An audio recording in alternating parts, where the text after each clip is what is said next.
Get comfortable, because tonight you are going back to a place you may think you already know.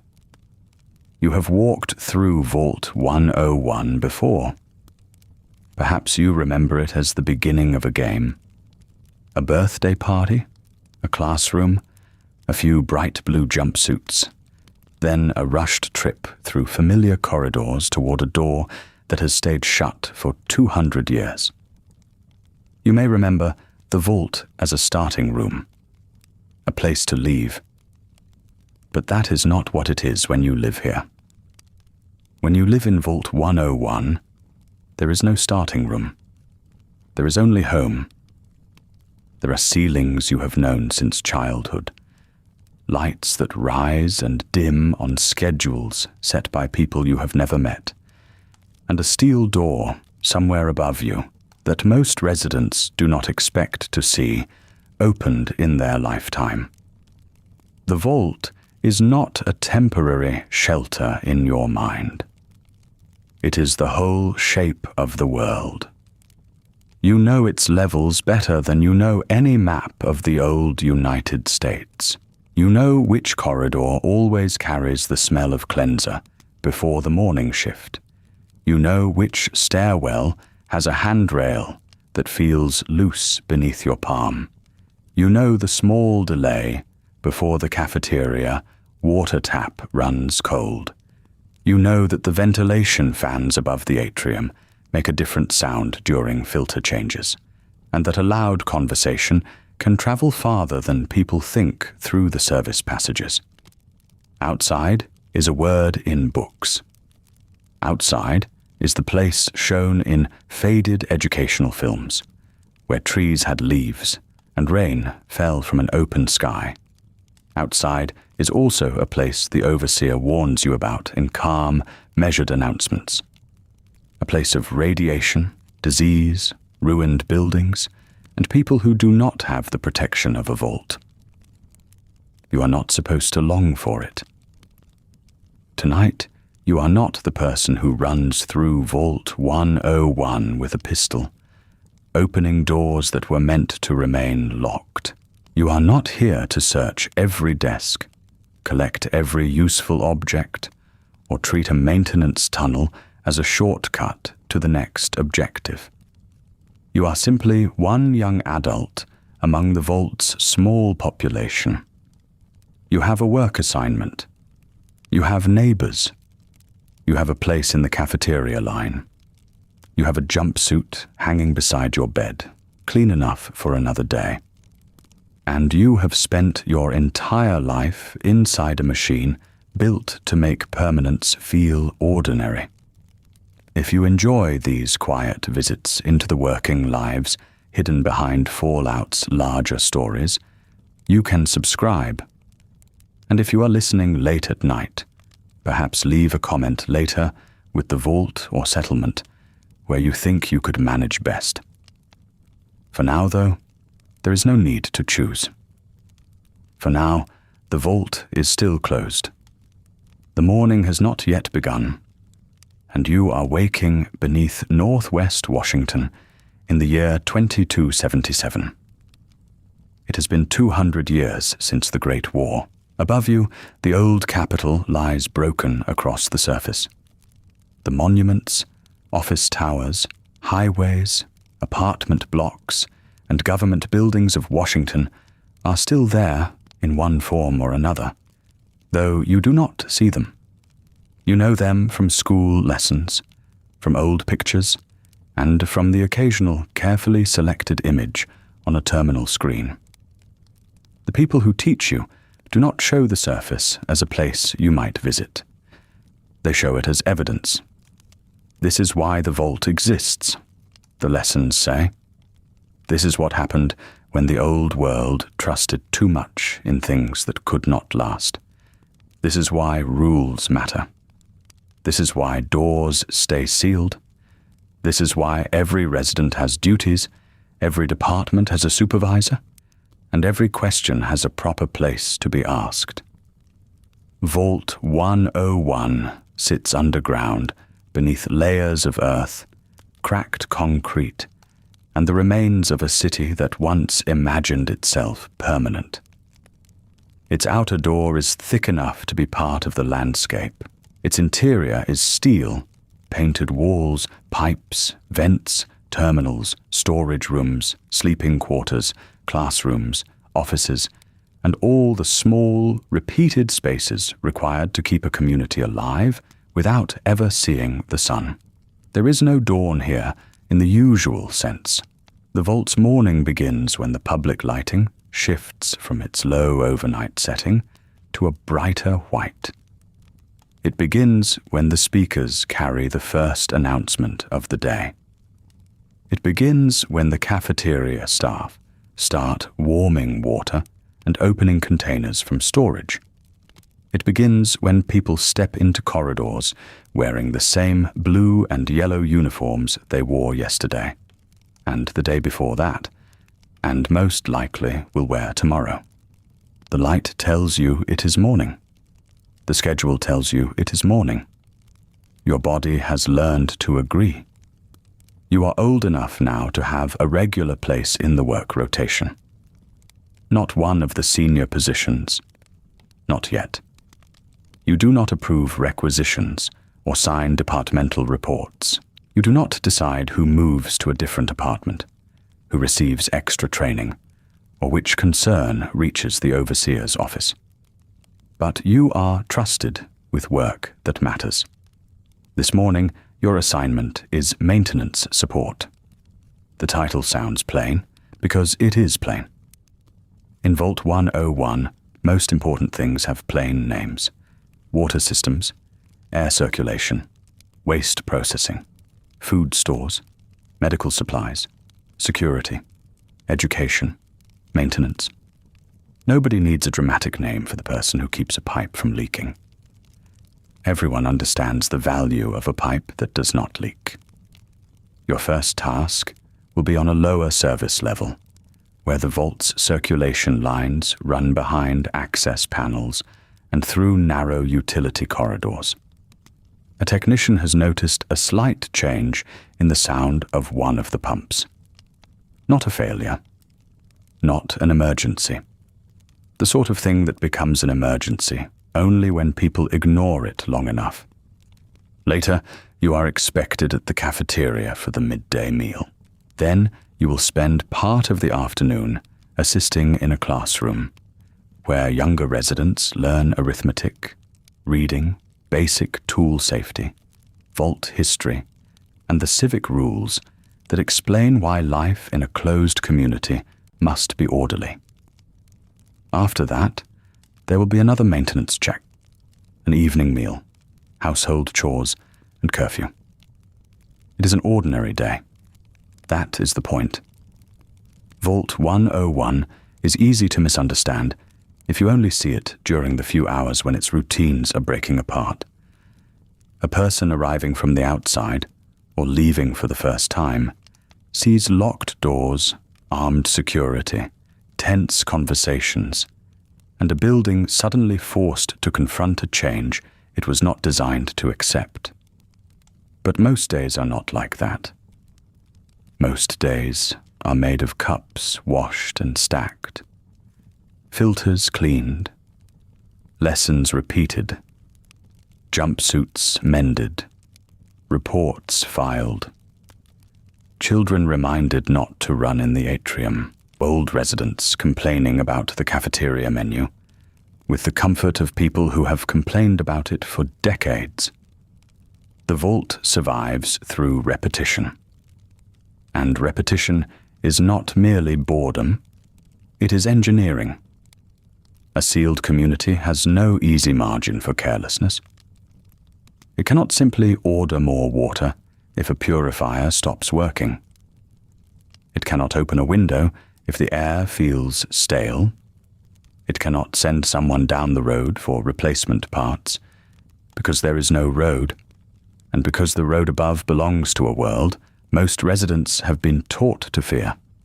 Food, water, air, power, and spare components are all part of the same arrangement.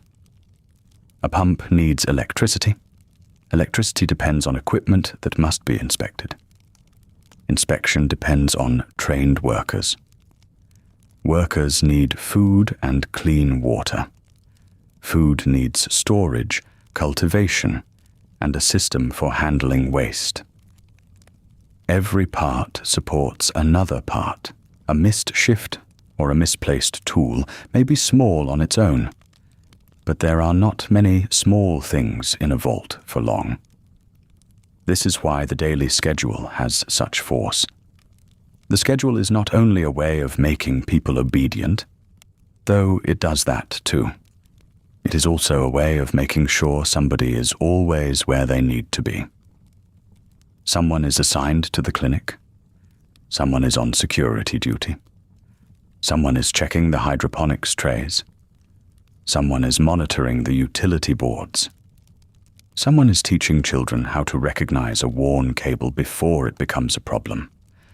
The vault has been doing this for generations, and the rule beneath all those smaller rules is simple. Vault 101 is never meant to open. That is the promise residents are given, though promise may not be the right word. It is presented as safety.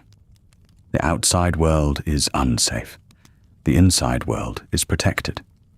The door remains shut, and the people inside endure. For many people here, the rule does not feel strange. It feels as basic as gravity. You do not argue every morning about whether the vault should have a ceiling. You do not gather in the atrium to debate whether water should run through the pipes. You do not spend much time wondering what lies beyond the door, because the answer you have been given is sufficient for daily life. Ruin lies beyond it. Disorder lies beyond it. A world without schedules lies beyond it.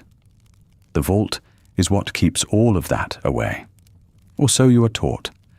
There is more to the story, though you do not have access to the whole of it. Vault-tec advertised shelters as protection from nuclear war, and protection was certainly part of what the vaults were built to provide. Thick doors, air systems, medical rooms, food storage, radiation protection, and enclosed living quarters were not imaginary comforts.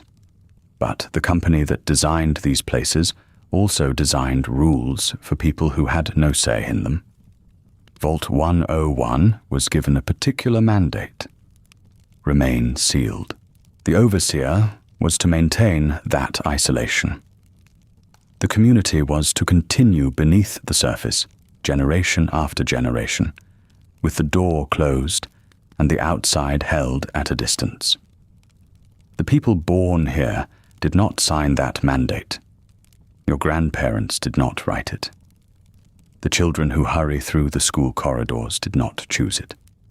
Still, a rule can become familiar enough that it no longer feels like somebody else's decision. It can become a morning announcement, a lesson in class, a line in a handbook, a look from security near a restricted door. A fact adults mention when they say that things are better left alone. This morning, however, you are not thinking about vault-tec or old corporate directives. You are thinking about getting dressed before the apartment's shared washroom becomes busy. The public lights have not fully brightened yet. Their pale glow reaches beneath the bedroom door, a narrow stripe across the floor.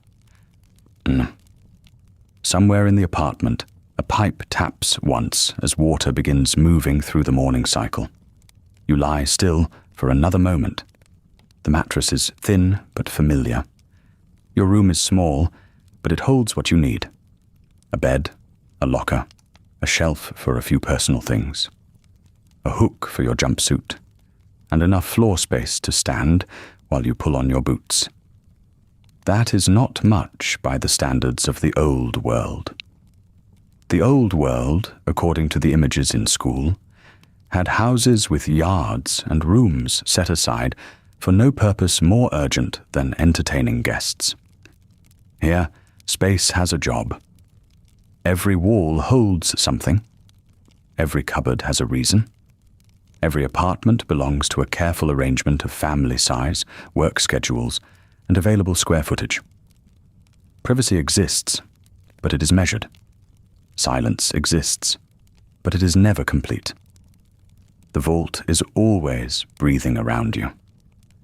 You sit up as the first announcement begins to sound softly through the speaker. The voice is recorded, pleasant and exact. It welcomes residents to another productive day. It reminds everyone of meal hours, work rotations, educational appointments, and evening curfew. It thanks the Vault community for its continued cooperation. The message ends with the same gentle confidence it always has. Vault 101 is secure. You stand, reach for your jumpsuit, and begin to get ready for the day. The jumpsuit is cool when you pull it over your shoulders. Blue fabric, yellow trim. The number 101 printed where everyone can see it. In the vault, clothing does more than keep you warm. It tells the medical staff whose records to find. It tells the supervisor which community you belong to.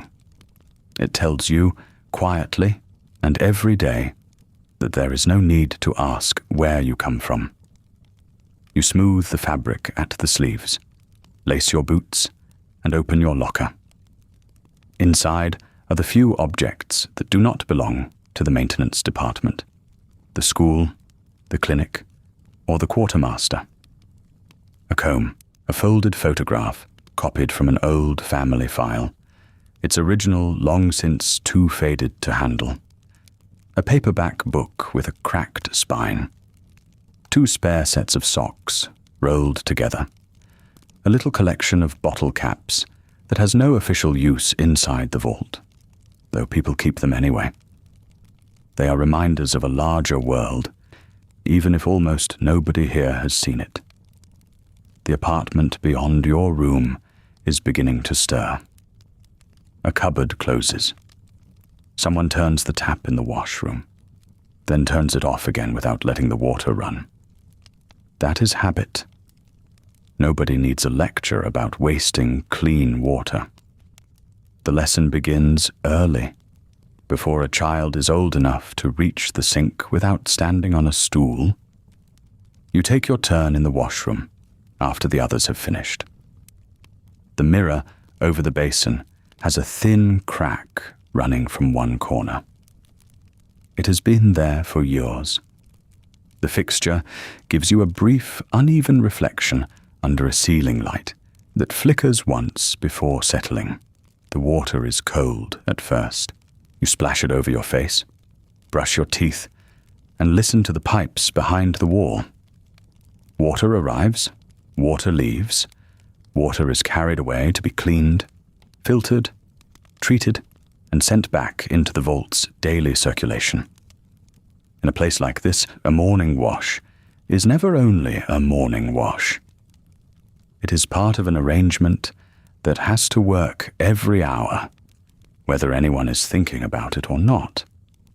By the time you step into the corridor, the public lights have risen to their daytime setting.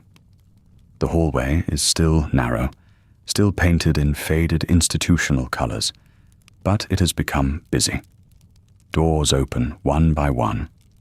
Residents emerge with lunch tins, work gloves, school bags, medical folders, and the tired expressions of people who have heard the same morning announcement for most of their lives. A technician from the lower levels passes with a tool belt at one hip. A teacher walks in the opposite direction with a stack of lesson sheets held against their chest. 2 children hurry after an older relative, then slow down when they notice a security officer at the end of the corridor. Nobody has told them to slow down. They simply know that running in the halls is discouraged. There are rules for nearly everything here. How long the showers run, which corridors are open during shift changes, where children may wait between classes, when a resident may request a medical appointment, when lights should be out. The rules are not always spoken aloud because they do not need to be. They live in the rhythm of the place. You join the flow toward the cafeteria. The route takes you through a wider connecting passage where old vault-tec posters still hang behind protective plastic. One shows a smiling family beneath a painted vault door. Another promises health, security, and a bright future underground. The colors have lasted better than most things made before the war. The message has lasted longer still. At the cafeteria entrance, you pause to let a kitchen worker push a cart past. It carries trays of washed cups, each one stamped with the vault number. Behind the worker, steam drifts from the serving area. Breakfast is already underway. The room is not large enough for the whole vault at once, so meals are staggered around work rotations. The earliest maintenance crews have come and gone. Medical staff are finishing quickly before the clinic opens. Students gather at tables near the center, trading comments about assignments and pretending not to listen when adults discuss work schedules. You collect a tray and move along the serving line. There is a bowl of grain porridge, thick and warm. There is a slice of toast from the Vault bakery, slightly uneven at one edge. There are pale strips of hydroponic fruit, sweet enough to feel like a treat. The drink is purified water with a little powder mixed into it, enough to give it a faint citrus taste. Nobody calls it a feast. Nobody expects one. But it is fresh, clean, and present every morning. That matters. You take your tray to an open place at a long table. Around you, spoons tap against bowls. Someone laughs quietly at a private joke. A small child is being reminded to eat before school. The cafeteria speaker plays low instrumental music between the morning notices, the sort of cheerful background sound that has no obvious beginning and no obvious end. The food is practical because the vault itself is practical. A sealed community cannot afford the old world's habit of treating each need separately. Food is not just food. Water is not just water. Air is not just air. A problem in one system becomes a problem in all the others. The plants in hydroponics need clean water, light, nutrients, working pumps, and people who understand when leaves are pale for ordinary reasons, and when they are pale because a line has clogged somewhere beneath the growing beds. The cafeteria depends on those plants, but also on preserved stores, kitchen equipment, sanitation, and the people assigned to prepare meals without wasting any part of them. The water in your cup has already had a longer day than you have. It has moved through pipes, filters, storage tanks, sinks, drains, and treatment systems. It has been tested, measured, and returned. The vault does not have a river outside its door. It does not have rain falling into open barrels. It has machinery, procedures, and a population trained to understand that a dripping tap is not a small annoyance. Even the air has its own labor behind it. Ventilation fans draw, circulate, and filter. Gauges are read. Screens are cleaned. Filters are changed when replacements exist, cleaned when they do not, and inspected more often than anyone would like. A person eating breakfast may never see the ducts above the ceiling panels, but they are there, carrying the vault's ordinary breath from one level to another. That is why maintenance work is never treated as simple repair. A loose seal, a tired pump, a failing light fixture, a cracked water fitting, each one belongs to a larger chain. A person who understands that chain has a kind of status, even if they spend most of the day in service corridors with dust on their sleeves. You finish the last of your porridge and drink the water slowly. At the next table, an older resident folds a napkin with precise care before placing it back on the tray. Beside them, a younger worker checks a handwritten list of errands for the day. A student peers into a school book while trying to eat at the same time, receiving a patient look from the teacher seated nearby. The vault is small enough that you know most faces. Not every story, perhaps, but enough of them. You know who works in the clinic. You know who has changed shifts recently. You know which families have a child about to begin technical training, and which residents have been called to the overseer's office for a review of some sort. The knowledge is ordinary here. It is not gossip exactly. It is the natural result of living in a place where nobody disappears into a distant neighborhood or leaves town for a new job. When you rise to return your tray, the serving worker gives you a brief nod and points toward the collection slot. You scrape away what little remains, stack the cup, and watch the tray vanish into the kitchen's washing system. Nothing is thrown away without thought. A few residents linger over their meals, but the room is already beginning to change. One shift leaves, another arrives. The chairs never fully empty. The vault has no sunrise, but it has its own version of morning, built from schedules and fluorescent light. Outside, if outside is even the right word for a place you know mostly from textbooks and old recordings, the day would be decided by weather. Clouds might cover the sun.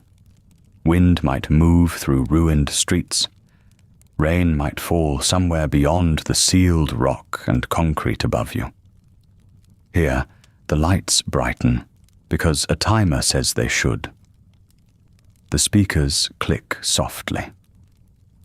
Good morning, residents of Vault 101. Please remember that all scheduled work assignments are subject to the approval of your department supervisor. Students are reminded to report to their designated classrooms promptly.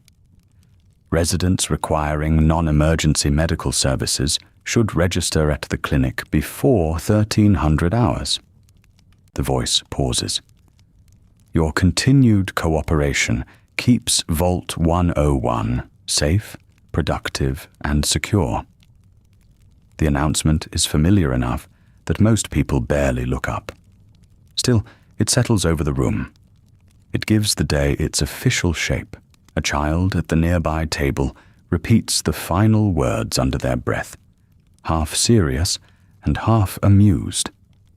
The adult beside them gives a small smile, then reminds them to gather their school things. You leave the cafeteria with the other workers heading toward the atrium. The wider chamber opens ahead, bright beneath its artificial sky of lamps and ceiling panels. From here, corridors lead toward classrooms, offices, medical rooms, recreation spaces, storage areas, and the hidden service routes, where the vault's real work continues behind the painted walls. For a moment, the place feels almost like a town. People greet one another. Someone carries a bundle of clean linens toward the clinic. A resident pauses at a notice board to read a shift adjustment. Students cluster near their teacher, each holding a bag or book close against their side. The air smells faintly of soap, warm grain, and the clean metallic scent that never quite leaves the ventilation system. Then the maintenance bell sounds. It is not loud. It does not need to be. You turn toward the lower-level access corridor, where the first task of your day is waiting beneath the floor. The lower-level access corridor begins just beyond the atrium, behind a door that looks much like every other door in the vault. Blue paint, white trim, a small panel beside the handle, a sign that asks residents to keep the passage clear during shift changes. Yet the moment you step through it, the vault changes character. The atrium is for being seen. It is where people meet, where announcements carry, where children cross from one room to another under the eye of teachers and parents. The service level is narrower and plainer. Its walls are unfinished metal in places, with conduit running overhead and pipes disappearing through square openings in the floor. The air is cooler here. It carries the dry scent of dust caught in old filters, machine oil, and warm wiring. A few workers move in the same direction as you, each with a different destination. A clinic orderly pushes a cart stacked with sealed linens. 2 utility technicians carry a folded ladder between them. An office clerk, still holding a cup from breakfast, hurries toward the administration wing with a packet of papers pressed to their chest. Nobody needs to ask where anyone is going. The day has already decided that. This is one of the quiet strengths of a vault. Every person is expected somewhere. There are schedules for meals, school lessons, medical checks, recreation hours, cleaning rotations, maintenance shifts, and the use of rooms that would otherwise become crowded. In a settlement on the surface, a person can drift across a market, take a different road, linger by a water stall, or leave town if they have the supplies and nerve for it. Here, there is nowhere to drift to. The vault gives you a route. You follow it. At the end of the corridor, the work assignment board hangs beneath a framed vault-tec poster. The poster shows a smiling family in clean blue jumpsuits standing before a bright, open vault door. Beyond them is a painted green hillside beneath a sky so blue it almost looks absurd. The words beneath the picture promise security through preparation. The board below it is less interested in promises. It is covered in practical notices held in place by magnets and clips. Filter inspection, laundry rotation, classroom assistance, medical inventory, cafeteria sanitation. A small sheet near the edge reminds residents to report damaged fixtures rather than attempting unauthorized repairs. Your name is not written there. Nobody's name is. The jobs are listed by resident number and department. That is how the vault keeps its records neat. The number on your jumpsuit matches the number beside a maintenance assignment for the morning shift. Air circulation. Lower residential level. Inspect intake grates. Note pressure readings. Report irregular sounds. You read the line twice, though you already know what it means. The work is not glamorous, but it is trusted work. A vent that rattles can mean a loose panel. A loose panel can mean a worn fastener. A worn fastener can become a larger problem if enough people decide it is somebody else's concern. In a place with no open windows, no fresh wind, and no nearby store that can sell you a replacement motor, small problems have a way of earning attention. The maintenance supervisor stands at a desk nearby, sorting requisition slips into separate piles. They glance up as you take the clipboard assigned to your section. Lower residential first, they say. Then report back before midday. You nod. That is all the instruction you need. The route is familiar. The tools are stored where they were yesterday. The readings will go into the same logbook used by workers before you were old enough to reach the panel controls. Still, before you leave, You notice the overseer's office at the far side of the service junction. It has a better door than the others. Not larger exactly, but cleaner. The blue paint is fresh. A brass-colored plaque catches the ceiling light. 2 security staff members stand near the outer desk, speaking quietly to an administrator. Their posture is relaxed, but not casual. In the vault, there are jobs that keep the lights on, jobs that keep people healthy, and jobs that make sure everyone remembers who has the authority to decide what happens next. The overseer is not present in every room. There is no need. The office is present for them. You grow up understanding this without anyone sitting you down to explain it. The overseer approves work placements. The overseer receives reports from security, medicine, education, and maintenance. The overseer can alter a schedule, close a corridor, authorize a ration change, or decide who receives access to records that ordinary residents never see. Most days, this power arrives in small forms. A new classroom timetable posted on the board, a request for extra medical screening, a reminder that the recreation room will close early for cleaning, a change in the order of meal service because a pipe needs attention in the cafeteria. These are ordinary decisions, necessary decisions, often. A closed community cannot run on every resident making their own separate plan. Somebody has to decide when the water system is serviced. Somebody has to settle disputes over storage space. Somebody has to look at a list of available parts and decide whether a worn pump gets the last spare fitting now, or whether the fitting is kept for something worse later. The office exists because the vault needs coordination. But coordination is not the same thing as consent. This is easy to miss when you are born here. You learn the rules before you learn to question where they came from. You line up for school. You report for health checks. You keep your assigned quarters clean because inspections are part of life.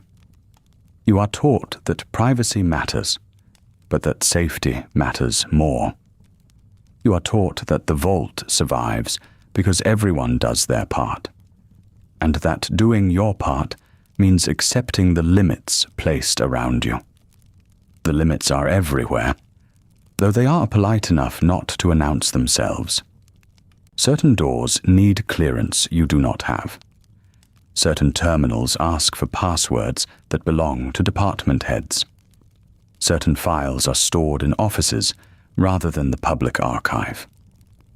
Security personnel know why some corridors are locked. You know that they are locked for a reason. That is usually enough. Vault-tec understood this kind of order very well. Before the Great War, the company sold vaults as shelters built to preserve American life beneath the ground. Their advertisements offered clean air, medical care, education, recreation, and protection from the world above. For many families, the promise was simple. When everything outside became uncertain, the vault would close, and life inside would continue. Vault 101 was built around a more particular instruction. Its residents were meant to remain isolated. The vault door was not supposed to open. Not after a year. Not after 10 years. Not when the surface became quiet enough for someone to wonder what a tree might look like in person. The sealed community itself was the point. The overseer was given the responsibility of preserving that condition. You do not know the wording of the old corporate documents. Most residents do not. What you know is the version that reaches you through school lessons, public announcements, and the habits of the adults around you. The outside is dangerous. The vault is safe. The door stays closed, because that is what a vault door is for. This does not feel strange when it is the only world you have known.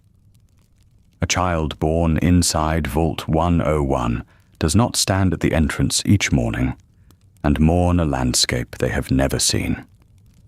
They learn the shape of corridors before they can read the signs above them. They learn that morning comes when the public lights brighten. They learn that rain is something shown in old films, a sound described by teachers, a weather pattern from books. They learn the names of plants from hydroponics trays and faded educational charts. The outside becomes a category rather than a place. It is where the old world was. It is where the bombs happened. It is where the stories come from. It is also where you do not go. There are residents who speak about it more than others. Older people remember stories passed down by parents and grandparents. Stories about cities, farms, highways, and stores where shelves were filled with goods nobody had to sign out from a quartermaster. Some people keep old magazines in their apartments, turning the pages carefully so the paper does not split at the fold. Some collect pictures of beaches, forests, and baseball fields. But even these small acts of curiosity tend to remain private. They are not plans. They are not proposals. They are simply reminders that the ceiling above the vault was not always the only ceiling anyone had. By the time you are old enough for a work assignment, the rule against leaving has settled into your thoughts, like the low sound of the ventilation system. It is always there. You do not need to listen for it. A vault is a machine, but it is also a story repeated often enough to become common sense. The story says that outside is disorder, while inside is continuity.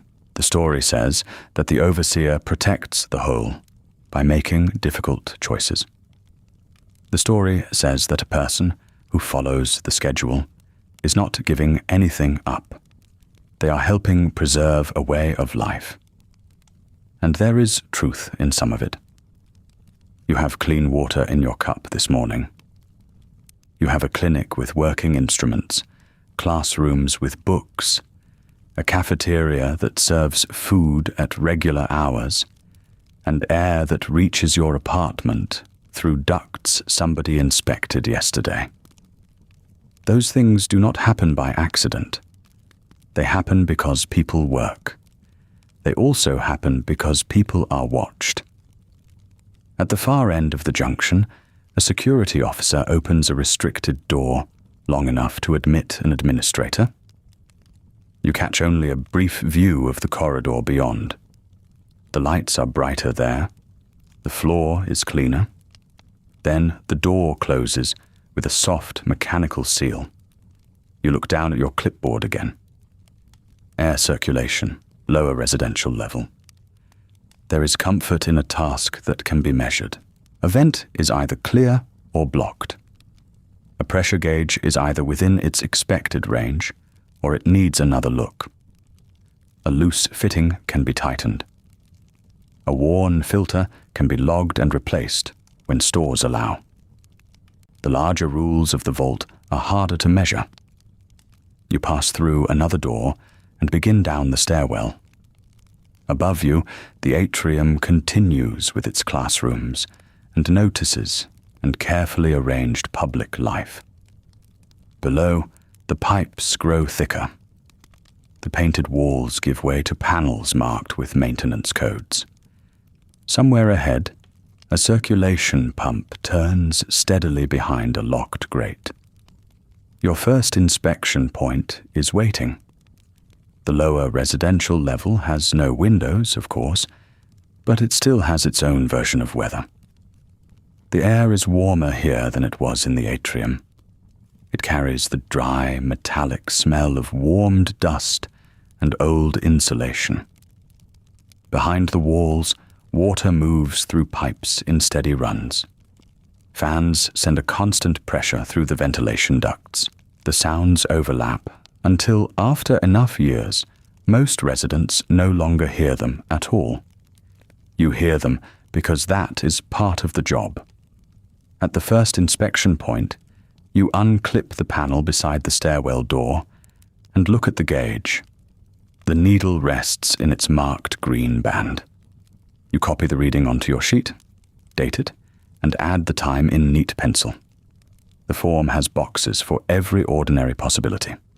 Pressure low, pressure high, filter due, obstruction found, housing damaged, supervisor notified. Most days you fill in none of them. Most days that is good news. A technician from the previous shift is crouched beside an open floor grate. Their jumpsuit sleeves are pushed above the elbows, and a flashlight rests on the ground beside a small collection of screws arranged in a careful line. South duct is clear, they tell you without looking up. Listen to the pump on the lower turn. You nod, because that is enough instruction. The pump is not your responsibility alone. Nothing in a vault can be. One person notices a sound, another verifies it, someone else signs for the replacement part, and an administrator eventually receives a report that says the system remains operational. That chain of attention is what keeps a closed place alive. You move along the corridor, passing recessed access panels and yellow maintenance markings painted on the floor. The walls are made to be practical rather than pleasant. No one spends much time here unless they have a reason. The lighting is bright, almost white, and the air holds none of the cafeteria's warm food smells or the faint soap scent of the residential decks. At the lower turn, you stop beside the circulation pump. It sits behind a grated metal enclosure, larger than it first appears from the corridor. Thick pipes enter from one side and leave from the other. A compact motor turns within its housing, sending air through a system that reaches apartments, classrooms, storage rooms, the clinic, the overseer's office, and every other place where people expect to breathe without thinking about it. You listen. The ordinary sound is a low mechanical pulse. Not silence. Never silence. A working vault is full of sound. The steady push of air, the faint electrical buzz of lights, water running through lines, doors opening and sealing, the click of terminals waking beneath someone's hands. Today, beneath the usual pulse, there is a slight unevenness. It is not loud. It is not dramatic. It is only a change in rhythm, a small hesitation every few turns. You crouch near the grate and wait through 3 cycles. There it is again. You mark the clipboard. A person outside the vault might hear nothing at all. They might cross a room with a broken fan, a leaking pipe, or a loose electrical connection, and never notice until the problem becomes impossible to ignore. But in here, people learn the ordinary noises of their world. You learn them before you learn the details of the machinery itself. A child in the lower apartments can tell when the evening lights are about to dim by the change in the electrical hum. A clinic worker knows which water tap runs cool and which needs a moment before it clears. The cafeteria staff can recognize a problem in the food recycler from the smell before the indicator light turns amber. In a sealed vault, familiarity is a kind of maintenance. You unlock the grate with your issued key, set it aside, and open the small access hatch on the pump housing. Inside, the motor continues its work. A belt turns around a wheel. A pressure line vibrates softly against its bracket. You hold your hand near the assembly without touching it, feeling the faint movement of air. The vibration is stronger than it should be. Not by much, but enough. You take out the handheld meter from your tool case and press its contacts against the marked points on the housing. The reading settles. You write it down. Then you compare it with the number listed on the maintenance card clipped inside the panel. Again, not far off. The vault has survived for 2 centuries because it was built with redundancies. That is the word the technicians use. Redundancy means that one failed part is not supposed to end the system. There are backup circuits, secondary pumps, emergency tanks, spare filters, manual controls, and sealed compartments meant to limit a problem before it spreads. Vault-tec liked systems that could be explained on a chart. A vault was advertised as a complete shelter, a self-contained community protected from the surface by steel, concrete, and engineering. Its brochures promised purified water, medical care, education, power, food production, security, and a planned return to the world above when conditions allowed. The machinery was real. The heavy door was real. The water treatment systems and air recyclers were real. So were the countless small parts that made the larger promise possible. Gaskets, bolts, bearings, fuses, filters, belts, valves, seals. But no machine is truly self-sustaining for 200 years. It survives because people learn its habits. The original builders could design a circulation system with backup capacity. They could stock storerooms with spare components. They could leave manuals in locked cabinets and diagrams on terminals. What they could not do was stand in this corridor 2 centuries later and hear that a pump has started to turn a little unevenly. That part belongs to you. The vault has no factory making new motors. No regular delivery arrives from a warehouse on the surface. There is no nearby service company to call when a component wears down. Every replacement part must come from the stores. Every part used today is one less part available next year. Every repair has to balance the immediate need against the question that hangs behind all vault maintenance. Can this be fixed without opening another box? You close the pump housing, secure the latch, and head toward the maintenance office. The office is 1 room wide, with a terminal desk, 2 filing cabinets, a wall map of the vault's systems, and shelves holding binders that have been handled so often their edges have gone soft. A senior technician sits at the desk, reading a report through scratched glasses. You set your clipboard down and explain the sound. They do not rush. Rushing is for a broken line, a failed seal, a pressure warning. This is not that. They listen while you describe the rhythm, the vibration, and the meter reading. Then they pull a maintenance log from the shelf and turn through pages of earlier inspections. The handwriting changes as the years pass. Some entries are clean and narrow. Others lean heavily across the page. A few old notes are written in fading blue ink, preserved, because no one saw a reason to replace the book when there was still room left inside it. The technician finds an earlier entry from several months ago. Similar vibration, similar reading. A note beside it recommends checking the mounting bracket and pressure coupling at the next scheduled service. Start there, they say. You sign out a small tool kit and a replacement coupling from the cabinet.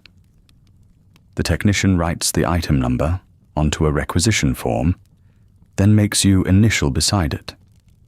The process can feel slow when you are standing under bright lights with a tool case in hand.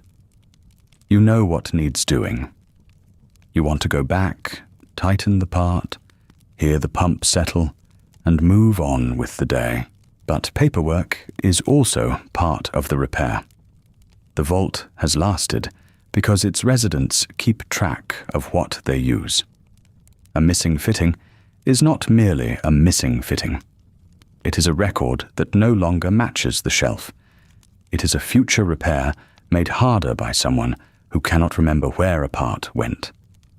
It is the possibility that a technician, years from now, opens a cabinet expecting a needed component and finds an empty space instead. So you write your name, you write the time, you write the system number. Then you return to the lower turn. The technician from the earlier shift has moved on, leaving the corridor empty except for the steady machinery. You kneel beside the pump again and remove the access panel. This time you look past the moving belt to the pressure coupling, where the line meets the housing. The problem is small enough to be almost insulting. One of the fasteners has worked loose, not fallen away, not failed, just loosened over years of vibration until the line has begun to tremble against its bracket. You fit the tool over the fastener and tighten it gradually. Then you inspect the coupling. The rubber has hardened with age. It is still doing its job, but only just. You replace it with the new one from stores, careful not to damage the old line while removing it. The work takes less than half an hour. The preparation takes longer. That is another thing people misunderstand about maintenance. The repair is often the smallest part of it. The larger work is noticing, documenting, checking the old reports, finding the correct part, making sure the replacement is worth using, and leaving behind enough information for the next person. When you finish, you close the housing and stand back. The pump continues to turn. At first, you hear nothing different. Then the faint hesitation disappears. The low pulse settles into its familiar pattern, regular enough that it begins to fade into the rest of the vault's machinery. You wait through 5 cycles anyway. Then you write the final reading on your clipboard. No one in the cafeteria will know that the coupling was changed. The children in the classroom will not pause over their lessons because the air is moving properly. The overseer may receive a summary at the end of the week, if the report reaches that far. Most likely, the repair will become one line in a binder, followed by another line months from now. That is fine. A vault does not remain orderly because every task is noticed. It remains orderly because people do the unnoticed tasks with care. You return the tools to the case and carry the old coupling toward the maintenance office. It will not be thrown away immediately. Nothing useful is discarded immediately here. It may be inspected, marked as worn, and stored for a purpose no one has thought of yet. As you walk, the public address system gives a soft chime overhead. A voice announces the approaching midday meal period and reminds residents assigned to the lower levels to complete their logs before leaving their stations. The words are calm. They are always calm. You pass beneath a vent grill and feel the air moving over your face, cool and dry and carefully measured. Somewhere above, residents are lining up with trays. Somewhere farther up, a classroom door is opening for the next lesson.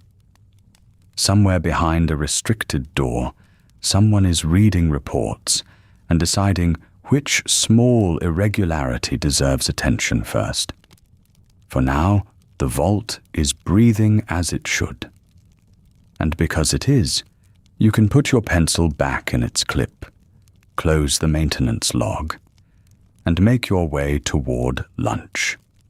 The maintenance office sits one level below the cafeteria, where the traffic is thinner, and the walls are painted the same pale color as every other service corridor.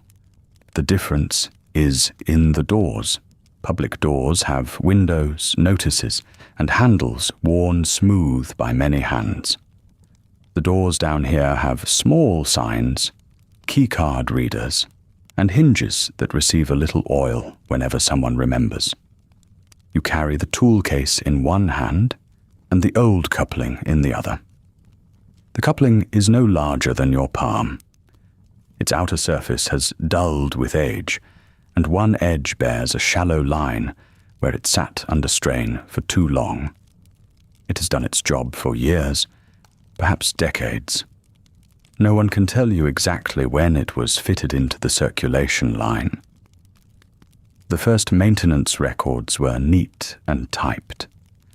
The later ones are a mixture of terminal entries, clipped forms, and pencil notes written by people who meant to transfer the information properly when they had time. They rarely had time. At the office counter, the quartermaster is working through a stack of requisition forms. There is a mug beside one elbow, a terminal beside the other, and a row of drawers behind the counter, each marked in firm black lettering. Electrical, plumbing, filters, fasteners, medical support, cleaning supplies, general hardware. You set the old coupling down. The quartermaster picks it up, turns it slowly under the overhead light, and examines the inner rim without saying much. Then comes the familiar sequence. A maintenance number is requested. The location of the repair. The reason for the replacement. Whether the fitting was installed, and whether the old part remains suitable for reclamation. You know the answer to the last question. Maybe. That is almost always the answer. The quartermaster makes a note, attaches a small paper label to the old coupling, and places it in a shallow tray with other retired pieces of vault machinery. A cracked valve handle, a bent spring, a length of wire with its insulation rubbed thin in one place. To someone outside, if there is anyone outside, it might look like a collection of useless scraps. Inside the vault, it is a reserve. The replacement fitting you used was issued from a locked cabinet this morning. Before the quartermaster returns the unused tools to their shelves, you count them one by one. Wrench, sealant applicator, gauge, clamp, 2 lengths of spare tubing. The checklist is short, but it has to be right. There is no nearby hardware store. There is no delivery truck scheduled for next week. There is no reason to assume that a replacement for every object in this room still exists somewhere beyond the vault door. So the vault keeps what it has. A cabinet full of screws is not merely a cabinet full of screws. It is a future repair. A box of old light fittings is a future classroom that remains lit. A spool of copper wire is a future announcement on the public address system. A future medical terminal. A future door sensor that still works when someone needs it. The quartermaster understands this better than most people, which is why the job carries a particular kind of authority. Not the authority of the overseer's office, with its rules and formal announcements. This is quieter authority. It belongs to the person who knows where every useful thing is stored, what has been borrowed, what has been returned, and what cannot be spared. A resident can complain, about filling out forms for a single washer or a small tube of sealant. The quartermaster does not need to argue. The shelves provide the answer. There are fewer items on them than there were yesterday. There will be fewer tomorrow. This is worth slowing down for, because a vault is often imagined as a sealed container, stocked once and left untouched. In the old vault-tec advertisements, there were clean rooms, bright kitchens, smiling families, and shelves that seemed to stretch forever. The message was simple. Step inside, close the great door, and the future has already been prepared for you. But no stockpile is infinite. Food is eaten. Water filters clog. Fabric wears at the elbows and knees. Plastic becomes brittle. Electrical contacts corrode. A simple machine can keep working for a very long time when someone cleans it, adjusts it, and replaces the small parts that fail first. Yet each repair uses something. A strip of rubber, a little solder, a screw that is now one screw fewer in the drawer. That is why food, water, air, and replacement parts belong to the same system. None of them can be treated as separate for very long. The hydroponics deck needs power, pumps, nutrient solution, lamps, filters, and people trained to notice when leaves change color. The cafeteria needs hydroponics, stored goods, clean utensils, water, power, and a working waste system. The medical office needs sterile supplies, electricity, refrigeration, records, and the people who know how to use what remains. Maintenance supports every one of these things, while relying on them in return. In a place where the nearest source of anything is uncertain, waste becomes almost a kind of carelessness. You have seen this lesson in small ways since childhood. A cracked cup is carried to the repair bench before anyone thinks of throwing it away. A jumpsuit with a torn seam goes to mending. Old classroom materials are passed down, their edges softened by years of handling. Even the empty containers from cleaning supplies are washed and saved, if they have lids that still seal. Nothing is glamorous about it. Most of it is not even especially difficult. It is simply the rhythm of people who have learned that an object can be ordinary and irreplaceable at the same time. The vault has no marketplace in the way the surface settlements do. There is no row of stalls beneath open sky, no trader laying out scavenged tools beside crates of bottled water, no one calling a price across a crowded street. You do not receive a pouch of caps at the end of a maintenance shift and decide how much clean water you can afford that week. Your work assignment is your place in the system. Your meals arrive according to the vault schedule. Your medical care is part of the community's obligation to keep itself functioning. Clothes, household supplies, tools, and access to certain rooms all move through controlled channels. This does not mean there is no value here. It means value has a different shape. A favor from someone in maintenance can save a household a long wait for a replacement lamp. A good reputation with a teacher can make a parent feel that a child is being noticed. A medical appointment at the right time, permission to borrow a book from a restricted shelf, an extra hour in a workroom with the proper tools. All these things matter. So does proximity to the overseer's office.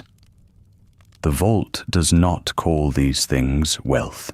It calls them procedure, responsibility, trust, assignment, or authorization.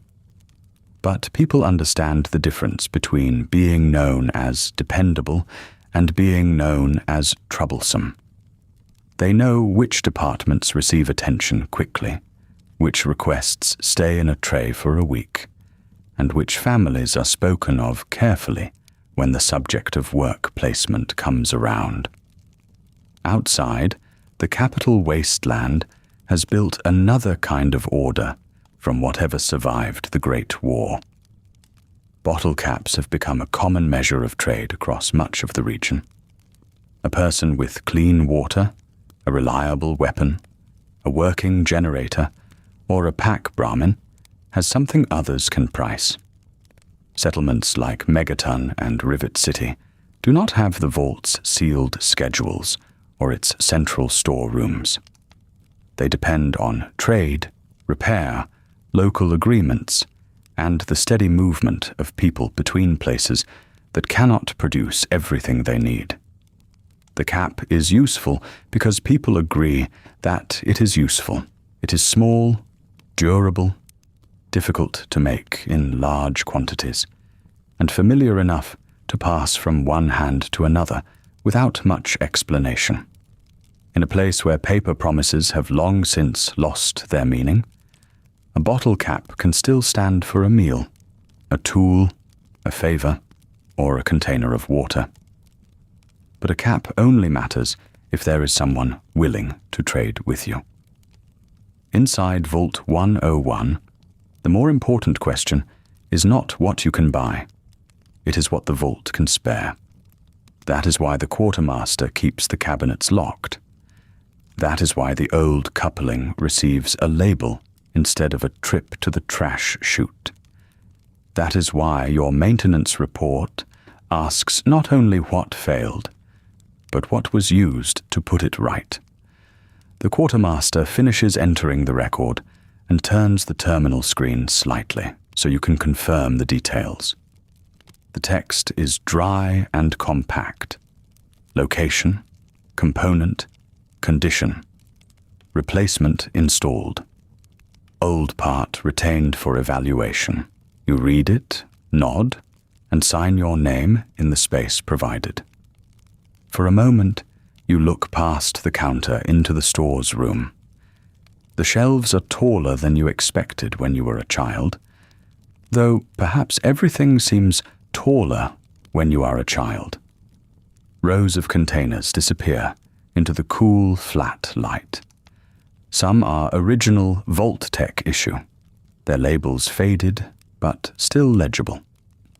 Others have been marked and remarked over the years, carrying the handwriting of people who are no longer alive, but whose careful notes remain useful. Use after inspection. Compatible with lower-level fixtures. Do not discard. The last instruction appears again and again.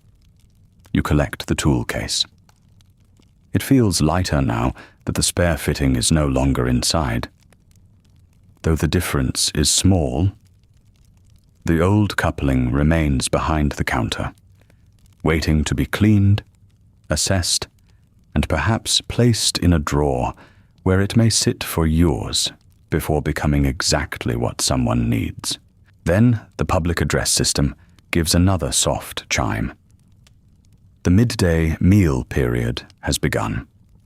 Residents assigned to morning maintenance are reminded to submit completed logs and return issued equipment before reporting to the cafeteria. You have done both. The corridor leading upward is warmer than the store's room. As you walk, the sounds of the vault change around you. A door opens somewhere ahead. Voices drift from the stairwell. The clatter of trays carries faintly through the level above, followed by the low, familiar sound of people gathering because the schedule has told them it is time. You pass the maintenance office one last time and hear the lock click behind you. Inside, the shelves wait in their careful rows. Above, lunch is being served.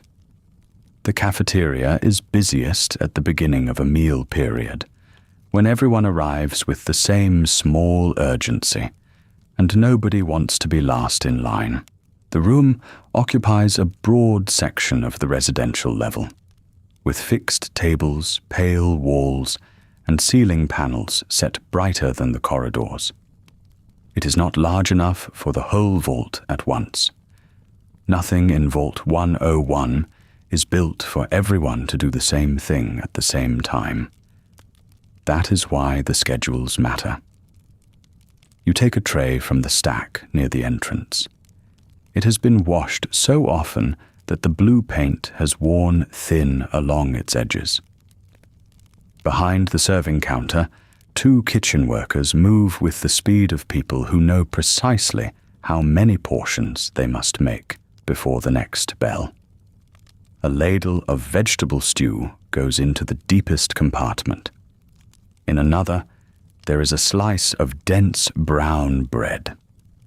The final space receives a small spoonful of something pickled, sharp enough to cut through the warm smell of cooked roots and broth. The water dispenser stands at the end of the line, attended by a worker who watches each cup fill. Nobody complains about this. Water is measured because water must be measured. The vault has enough for its people, provided every person treats enough as a number that can change. At a table near the wall, several residents from the maintenance levels have already settled in. Their jumpsuits are marked by the same ordinary signs as yours: dust at a cuff, a faint line of grease near a pocket, a patch sewn over an older patch. You sit beside them, not because anyone assigned the seat, but because this is where you usually sit. The habit has acquired the force of a rule. Conversation begins with work. A technician from the lower levels mentions a light panel that keeps flickering near the laundry room. Someone else says the clinic has asked for another delivery of distilled water. A resident from food production talks about the latest trays of leafy greens, which have come in unevenly. There is a brief discussion of whether that is a problem with the lamps or with the nutrient mix. Nobody at the table has the whole answer, but everyone has heard something from somewhere. Then the subject shifts to school assignments. A younger maintenance worker has a sibling in the upper classroom group. The child has been asked to write a report on surface weather, using old educational films and a worn set of books from the vault library. The report must include clouds, wind, rainfall, and the changing of seasons. The child has apparently drawn a yellow sun larger than the classroom wall. This earns a quiet laugh from the table. It is not unkind laughter. The sun is difficult to picture when you have never stood beneath one. The vault has images of it, of course. There are posters in the school hallways. There are old books with landscapes on their covers. There are faded photographs of parks and streets that seem almost too wide to be real. But an image is not a thing. A child can understand that sunlight comes from above without knowing the feeling of squinting into it. You finish the stew slowly. It is plain, but warm food in the middle of a workday is one of the vault's steadier comforts. The bread is slightly dry. The pickled vegetables are too strong. Nobody expects surprise from lunch. The meal is designed to be dependable, and dependability has its own pleasure. Around you, the room fills with the overlapping histories of people who have known one another for years. The medical assistant at the next table once sat beside you in basic arithmetic. The security officer near the entrance was a hall monitor when you were younger. One of the kitchen workers taught a practical first aid course. You know which residents are likely to trade a joke during a queue, which ones keep their opinions to themselves, which families always arrive late because they are trying to coordinate too many people through one apartment door. In a small settlement, Familiarity is not always intimacy. You may know a person's work assignment, their parents' jobs, and the year they moved from one level to another without knowing what they think when they are alone.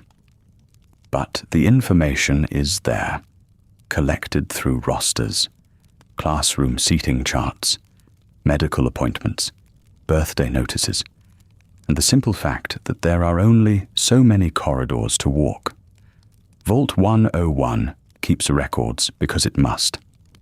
A closed community cannot afford to lose track of its supplies, its equipment, or its people. The same file cabinets that hold maintenance schedules also hold school reports, work evaluations, housing assignments, and medical notes. The system is meant to make the vault orderly. In practice, it makes almost every life legible to someone in an office. The overseer sits at the center of that arrangement, even when he is nowhere near the cafeteria. His authority is present in the schedule posted beside the entrance. It is present in the workboard you read that morning. It is present in the civic lessons taught to children, and in the rules printed beside the water dispenser. The overseer does not need to stand over each table to be felt.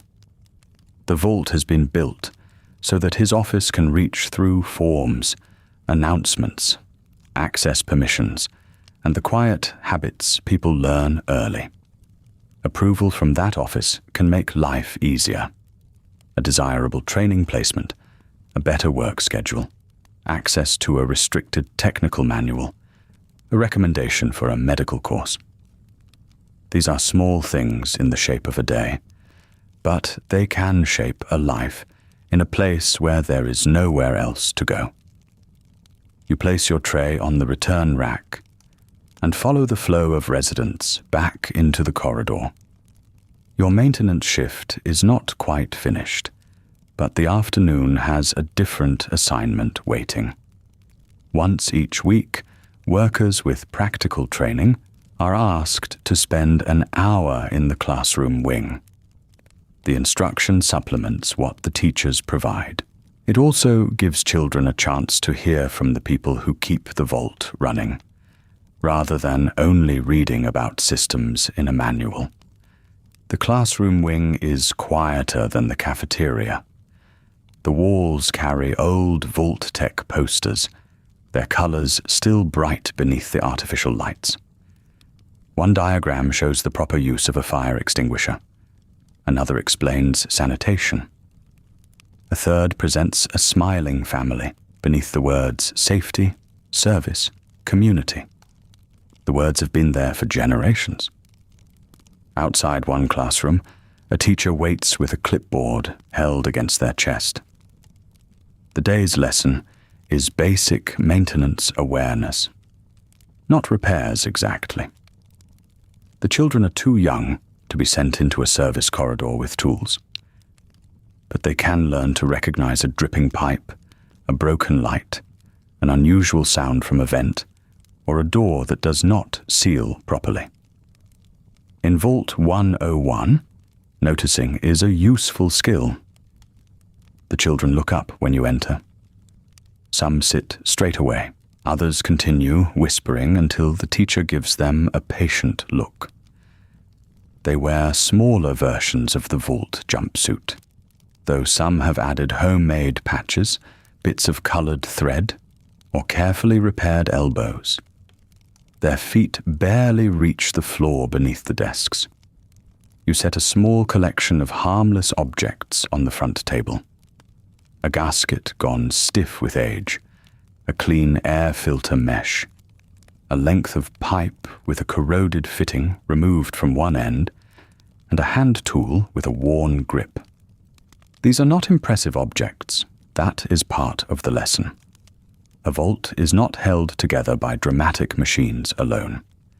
It is held together by seals, clips, filters, screws, labels, and people who understand why a small sound can matter. You pass the filter mesh around the room. Each child handles it carefully. some with both hands. You explain that air moves through the vault all day and all night, whether anyone is thinking about it or not. The air must be cleaned. The machines that move it must be listened to. If a panel starts rattling, if a vent gives off a strange whistle, if a room becomes warmer than it should be, an adult needs to know. A child asks whether the vault can run out of air. The teacher watches you for a moment, waiting to see how you will answer. You tell them that the vault was built with systems to prevent that, and that many people spend every day caring for those systems. You tell them that people have lived here for generations because the work is taken seriously. This is true. Another child asks what the outside air is like. For a moment, the room becomes very still. You have seen pictures. You have read the same school books they have. You know that the surface has wind, rain, dust, heat, cold, and things your teachers describe in careful terms. You know that the vault door is meant to stay closed. You know that adults lower their voices when they speak about the entrance. So you answer with what the vault has taught you. Outside air is not part of the system here. Inside, the air is clean because people maintain it. The children accept this. Most of them do. Their attention soon returns to the objects on the table, to the chance of identifying a tool, to the small satisfaction of giving the correct answer when asked what a seal is for. Education in the vault is never only education.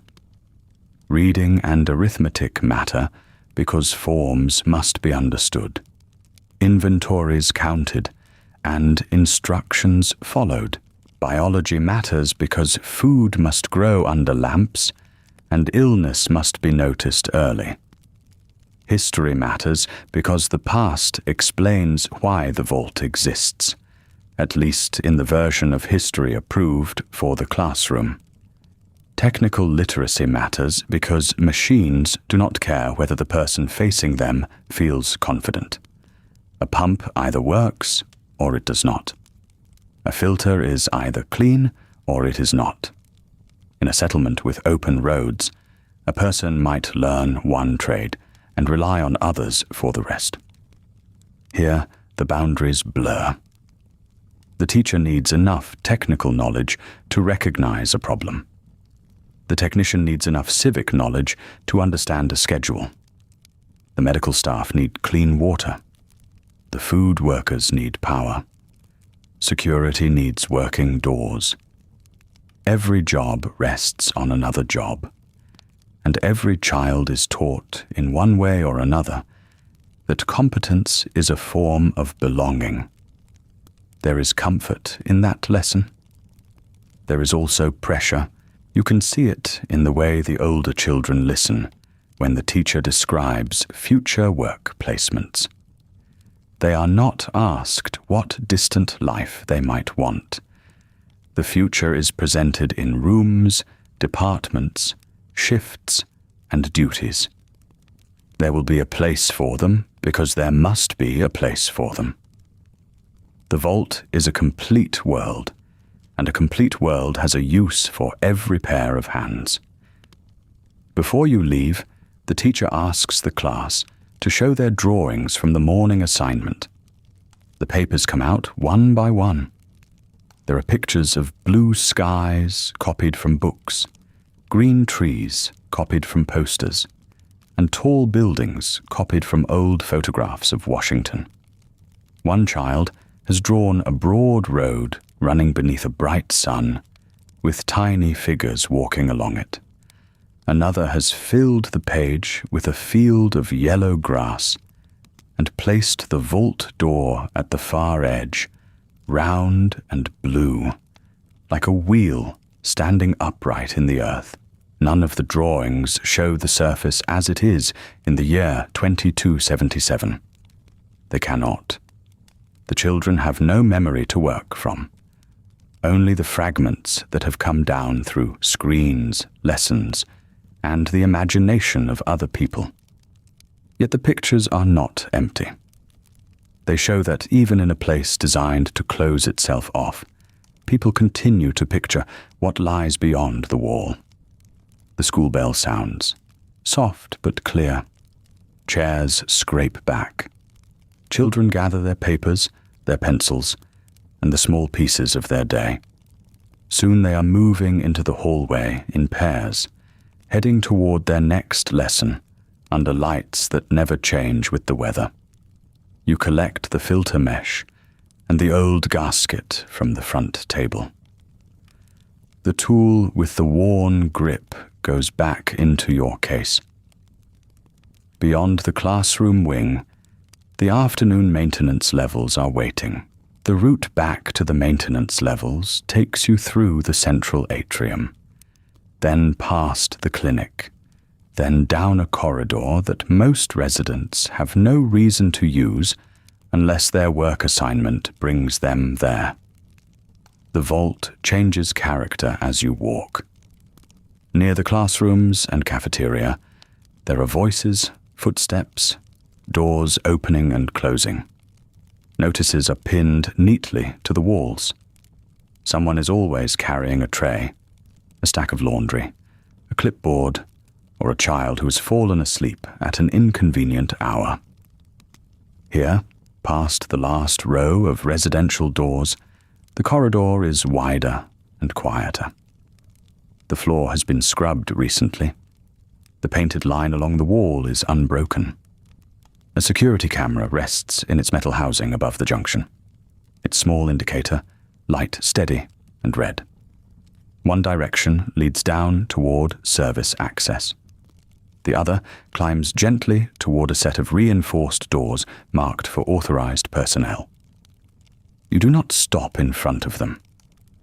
Nobody does. Not without a reason. Still, your eyes go there for a moment. Beyond those doors are more checkpoints, more steel, and eventually the route toward the vault entrance. The route is not secret exactly. Every resident knows that the entrance exists.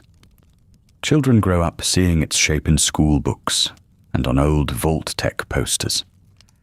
They know the vault was built beneath the remains of Northwest Washington. They know that far above there is a hillside, a ruined neighborhood, and a sky. But knowing that a door exists is different from being permitted to approach it. The entrance is not an ordinary exit. It is the boundary around which the whole vault has arranged itself. You have heard the old explanations all your life. The outside is unsafe. The outside is contaminated. The outside is unknown. The vault was made to protect its people, and protection requires discipline. Discipline requires rules. Rules require someone to enforce them. By the time you are old enough to understand those sentences, they no longer sound like arguments. They sound like weather. They are simply part of the conditions of life. The vault door itself is a piece of engineering so large that most people only see it in fragments. A photograph in a training manual, a maintenance diagram, the edge of a blast shield glimpsed during an authorized inspection. It is thick steel, locking mechanisms, hydraulic systems, control circuitry, and layered seals designed to hold against a world that ended 2 centuries ago. Vault-tec sold doors like that as certainty. The company promised that a family could step below ground, wait out catastrophe, and emerge when the danger had passed. In advertisements, the vault entrance was clean and bright. The people standing near it wore tidy clothes and carried small suitcases. There were smiling attendants, polished handrails, and a future that looked orderly enough to print on a brochure. But the door of Vault 101 was not meant to open again. That was the hidden instruction at the center of the vault's purpose. The overseer was expected to preserve isolation indefinitely, not merely for a generation, not until a rescue signal arrived, not until the surface was judged suitable. The vault was to remain sealed, and the people inside it were to continue living under observation, cut off from the world above. The residents did not choose that purpose. Most never knew it in its full corporate language. They inherited its consequences as rules about access, travel, questions, and obedience. For you, the rule has a simpler form. The door stays closed. There are people who speak of the outside more often than others. The children do, because children are permitted a certain amount of wondering. They ask whether rain sounds loud. They ask whether birds still exist. They ask whether the air has a smell. Older residents speak about it less directly. They may remember a grandparent who told stories from before the vault. They may have read a book in the library that describes a baseball game, a shopping street, a train station, or a room with windows on every wall. Sometimes, during a meal or a quiet shift, someone will mention a thing that cannot fit comfortably into the vault's routines. A real horizon, perhaps, or wind moving through leaves. Then the subject passes. There is always another task waiting. The strange thing is that this arrangement can feel reasonable from below. You have air. You have water. You have a bed, work, meals, teachers, a clinic, and people who recognize you in the hall. The systems are old, but they function. The walls are close, but they are familiar.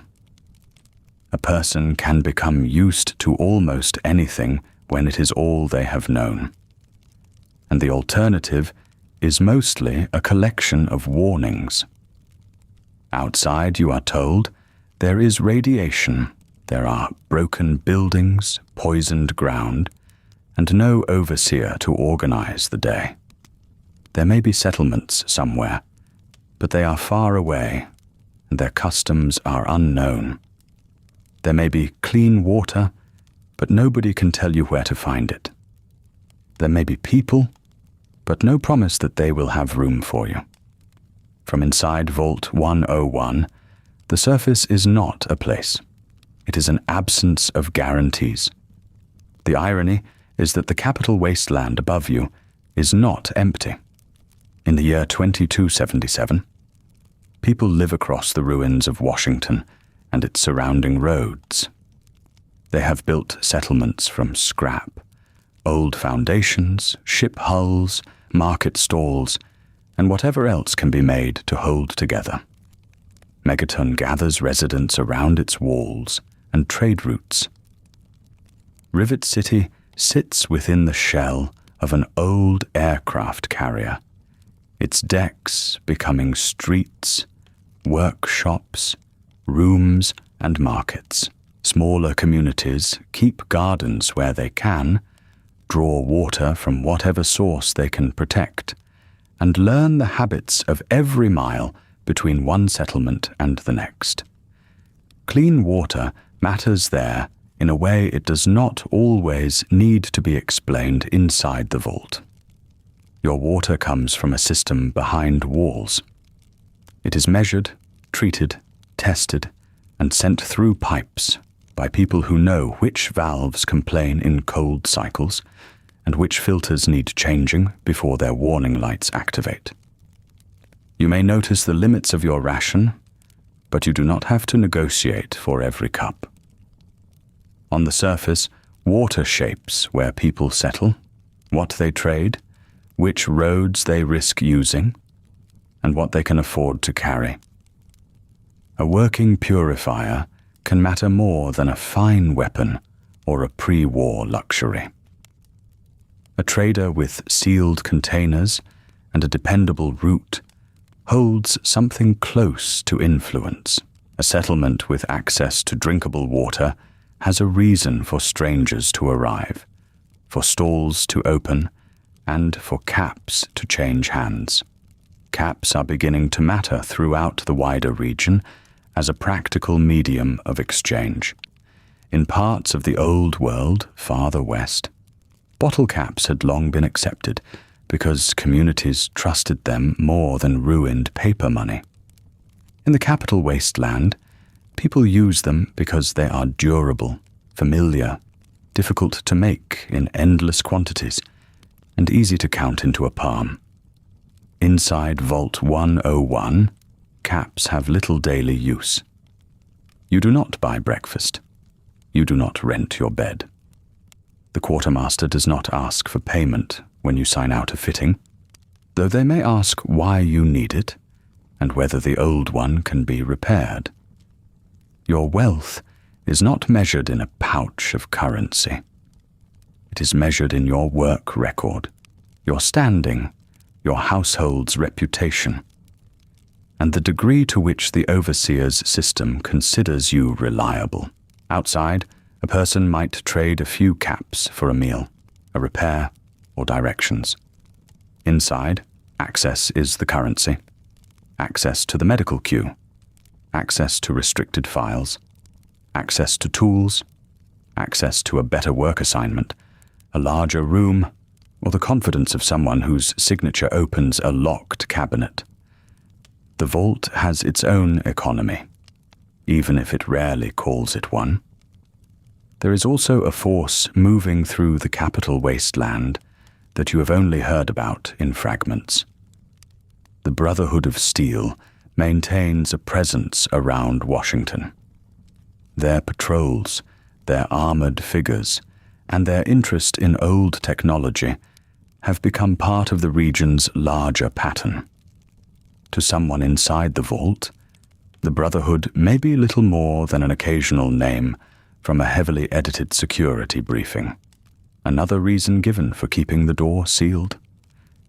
But above ground, their presence affects trade routes, salvaging, and the balance of authority around the city's ruins. You do not know that in detail. You are not meant to. The Vault's information system gives you the amount of outside knowledge required for your assigned life, and no more. Announcements appear on terminals. Educational materials are approved. Old records are stored where the right people can retrieve them. Security reports are summarized rather than shared. The system does not need every resident to understand the surface. It needs residents to understand their schedules. That is how a closed world remains closed, without requiring constant force. Most days, nobody has to stand in the atrium and declare that leaving is forbidden. Nobody has to remind you that the entrance is monitored. You learn it from the shape of the corridors, from the doors that do not open, from the lowered voices near security stations, from the way adults redirect a child's question toward a safer subject. You learn it because the vault makes staying feel like the sensible thing to do. A terminal, mounted near the corridor junction, gives a quiet chime. Its screen has changed to the afternoon notice board. Maintenance personnel are reminded to submit completed work orders before shift change. The cafeteria lists the evening meal time. The clinic requests that residents with scheduled checkups report promptly. A brief message from the overseer's office thanks everyone for their continued cooperation and notes that all vault systems remain stable. The words are plain, reassuring, perhaps. All vault systems remain stable. You read them, then adjust the strap of your tool case. Somewhere beneath your feet, water moves through pipes. Somewhere overhead, air passes through filter banks and into the rooms where people sleep, study, argue, eat, and make plans that fit within the walls. The restricted doors remain behind you as you turn away. For now, the world above is still a thought, a lesson, a warning, and a picture drawn in colored pencil. The real work is below. The maintenance level sits below the rooms most people think of as the vault. There are no bright mural panels here, no tables set for meals, no classroom posters reminding children to wash their hands or report a loose handrail. The walls are painted a practical grey. Pipes run along the ceiling in bundled lines, each one marked with old colour bands that have faded after 2 centuries under artificial light. The air is warmer, carrying the dry smell of dust caught in vents and the faint metallic scent of hot equipment.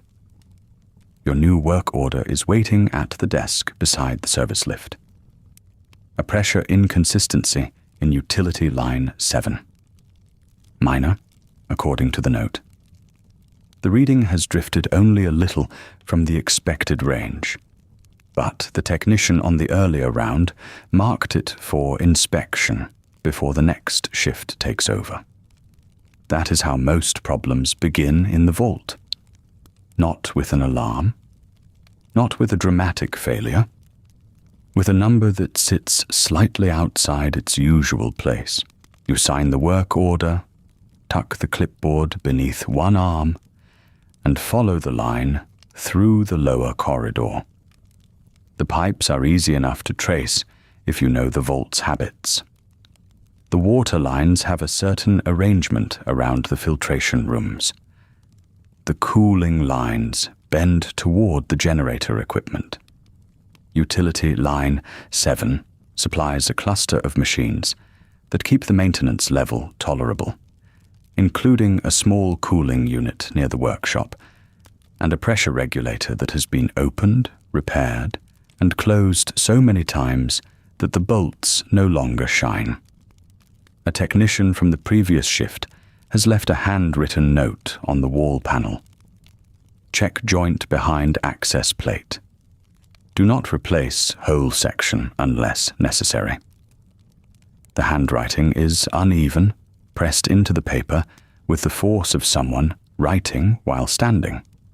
It is more useful than the terminal record beside it. You set your tool case on the floor, kneel by the access plate, and loosen the fasteners one at a time. The sound is small and familiar. Metal against metal. A tool returned to its place. A screw set in the lid of the case so it cannot roll into a drain channel and disappear somewhere expensive. Behind the plate, the line is not leaking. At least not in any way you can see. The connection is dry. The old sealant has hardened around the fitting, but it has held. You rest 2 fingers against the pipe, then wait. There it is. Not a vibration exactly. More a faint, irregular pulse, so subtle that it would vanish beneath ordinary conversation. The regulator is opening a fraction too late, then catching up. The line has been compensating for it. The system is still working, but it is working harder than it should. You write this down before touching anything. In the vault, noticing is only the first half of repair. The other half is proving that you noticed correctly. The terminal beside the access panel wakes after a moment. Its screen gives you a list of old maintenance categories in the clipped language vault-tec liked so much. Utility distribution, pressure control, component condition, action taken, recommended follow-up. You enter the readings from your gauge. You describe the irregular pulse. You select a code for a worn regulator spring, though you cannot be entirely certain until you open the housing. Then you stop. The system asks for authorization before you can proceed. Not because the repair is especially difficult. Not because the line is dangerous. The vault simply wants a record of who decided that a part was worth using. You return to the controlled stores with the clipboard and your tool case. The quartermaster is still at the counter, now working through a stack of returned equipment. A box of spent fuses sits at one end of the desk. At the other, several lengths of wire have been coiled and labeled by thickness. Nothing is too ordinary to record. A bent bracket may be straightened. A cracked casing may protect a working mechanism. Even an empty container can become useful when the right lid has gone missing. You slide the work order through the opening beneath the counter window. The quartermaster reads the diagnosis, looks at the approval code, and disappears into the locked shelves behind the desk. You hear cabinet doors open and close. A drawer slides out. Something is moved aside with care. At last, a small padded box appears on the counter. Inside is a regulator spring, narrow and unremarkable. It could fit across 2 fingers. It is not new. The metal has a dull finish, and a faded manufacturer stamp runs along one edge. But its shape is true. Its tension is intact. In this place, that is enough. You sign for it. The exchange has taken less than 5 minutes, yet the paperwork will remain longer than the part itself. Your name, your work assignment, the condition of the old spring when it is removed, the reason the replacement was issued. Another line will be added when you return any unused material. It can feel excessive, especially when the vault is calm and the storerooms appear full. But the appearance of fullness is part of the system. A sealed settlement cannot assume that more supplies are coming. It cannot send a buyer down a road to find another fitting, another filter, another spool of wire. For 200 years, the people of Vault 101 have depended on what was stored beneath the floor panels, what could be repaired, and what could be made to serve one more year. The vault does not use caps in the way the towns beyond its door do. You may hear caps mentioned in old lessons about the outside, or in a security briefing that treats surface trade as a distant complication. But inside these walls, a bottle cap has no fixed value. It is a piece of stamped metal, perhaps something to trade between children, perhaps something to use in a game. Your real currency is allocation. Your work assignment gives you access to certain corridors. A signed request gives you access to tools. A medical schedule gives you access to the clinic. A family apartment, a meal portion, a place in a classroom, a turn at a recreation terminal. All of it comes through systems of permission and record keeping. Nobody hands you a purse of caps at the end of a maintenance shift. The vault provides your food, your water, your uniform, your bed, and the equipment you need to do tomorrow's work. In return, it expects your labor to fit where the schedule places it. Outside, the capital wasteland has built other habits around scarcity. There are settlements where clean water is a trade good, where a working weapon part or a box of preserved food may be worth more than the object that first drew you to a market stall. Bottle caps have become useful because enough people agree that they are useful, they are durable, familiar, difficult to make in great numbers, and tied to the old world of Nuka-Cola, a product whose machines and empty bottles still turn up everywhere. In the wider region, caps can pass from a trader to a farmer, from a scavenger to a clinic, from a settlement's water cellar to a traveler who needs supplies for the road. A person may have more freedom to choose what to buy, where to go, and whom to work for. They also have to find the caps first. The vault's system is narrower, but it removes that daily calculation. You do not wake wondering whether breakfast can be afforded. You do not have to barter for a replacement spring. You do not need to decide whether the water from a stranger's container is clean enough to drink. The cost is that someone else decides what counts as necessary. Sometimes that someone is a technician who has spent 30 years learning which parts fail first. Sometimes it is the quartermaster making careful decisions with a shelf full of dwindling stock. And sometimes it is the overseer's office, far above the maintenance level, deciding how much information should travel through the vault along with the pipes and cables. You carry the small box back to utility line 7. The corridor seems quieter now. The shift has moved on around you. Somewhere nearby, a cart rattles over the floor, grating. A door opens, then seals with its soft mechanical sigh. The vault continues to make its ordinary sounds, and each sound tells you that one small system is still doing its job. You remove the regulator housing slowly. The spring inside has weakened just enough to matter. It has lost its clean tension. When you compare it with the replacement, the difference is almost embarrassing. One sits slightly tired in your palm. The other seems ready to hold its shape forever. Of course, it will not. Nothing in the vault lasts forever. Not the lights, not the filters, not the uniforms, not even the rules, though the people who repeat them often speak as if they do. You fit the new spring into place, reassemble the housing, and tighten the bolts in a crossing pattern so the pressure will settle evenly. Then you wait beside the gauge. The needle moves. For a few moments it rises, pauses, and finds its mark. The irregular pulse disappears beneath the steady motion of the line. Water continues toward the equipment that needs it. Cooling continues through the lower level.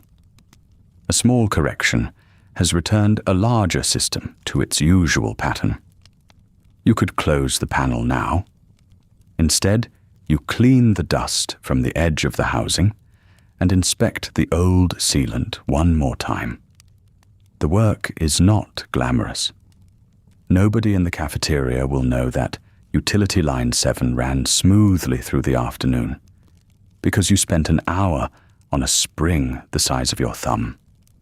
That is often the nature of keeping a vault alive. The success of the work is that nothing interrupts anyone else's day. Before you leave, you fill out the final section of the form. Action taken. Regulator spring replaced. System status. Stable. Follow up. Inspect at next scheduled interval. The phrases are calm, almost bloodless. They do not mention your knees against the cold floor, the patience required to find a fault before it becomes visible, or the small relief that comes when the gauge settles where it belongs. Vault-tec paperwork is built to make every problem look manageable. A category, a code, a date, a signature. The company imagined that enough forms, enough protocols, enough columns on a terminal screen could turn human life into a set of controlled conditions. Yet beneath those forms are people doing the actual work. People listen to pumps. People save screws. People remember which hatch sticks in damp weather and which machine needs a firm tap before its display comes on. They inherit notes from workers who are gone, add their own corrections in the margins, and pass the knowledge along because the vault cannot function on corporate instructions alone. You secure the access plate and return the old spring to its padded box.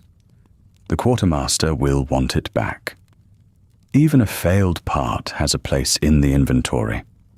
It may be studied, stripped, measured, or kept as proof that a replacement was used for the right reason. By the time you finish the record, the maintenance corridor looks much as it did before. The tool case is closed. The floor is clear. The pressure gauge holds steady behind its little glass face. Soon, the next crew will come through with their own clipboard, their own set of readings, their own quiet suspicion that a sound has changed by half a note. You lift the tool case and head toward the service lift. Above you, the afternoon is passing, according to a schedule printed long before you woke up. The cafeteria will be preparing the evening meal. Children will be finishing lessons. Office workers will be sorting notices and filing reports that promise stability in careful language. And through the walls, unseen and dependable for one more day, Utility Line 7 keeps moving. The service lift carries you upward with a steady shudder beneath your feet. Its inner gate is made of painted steel mesh, and the paint has been touched up so many times that the layers show at the edges, pale blue over darker blue over the grey primer beneath. You rest the tool case against your boot and watch maintenance levels slide past through the gaps. Pipes, cable trunks, closed utility doors with numbered plates. A yellow light over a junction box that has been glowing for as long as you can remember. At the atrium level, the lift stops with a soft clunk. The gate rolls aside. The sound of the vault changes at once. Below the service decks, everything is narrowed by concrete corridors and machinery. Here there is room for voices to travel. The atrium is not large, but it is the nearest thing Vault 101 has to a town square. Its walkways curl around the open central space. Balconies lead toward apartments, classrooms, the clinic, the overseer's office, and the cafeteria. Artificial plants sit in square planters near the railings, their leaves wiped clean during the weekly civic maintenance period. The lights have shifted toward the softer setting used at the end of the workday. They are not dim exactly. A vault cannot afford dim corners. But the hard white brightness of the maintenance decks has given way to warmer lamps along the walls, each one fitted behind a metal cage. The change of shifts is happening all around you. Workers in kitchen aprons come down one stairwell, while the evening sanitation crew comes up another. A pair of guards in blue and yellow uniforms pause beside the central desk to receive their assignments. Someone from the clinic is finishing a conversation with a resident carrying a paper-wrapped bundle of clean linens. Near the classroom doors, two teachers gather up stacks of lesson sheets before the evening study period begins. Nobody announces this movement as important. There is no whistle, no crowd, no grand moment of release. The vault simply rearranges itself. One group puts down its tools. Another takes them up.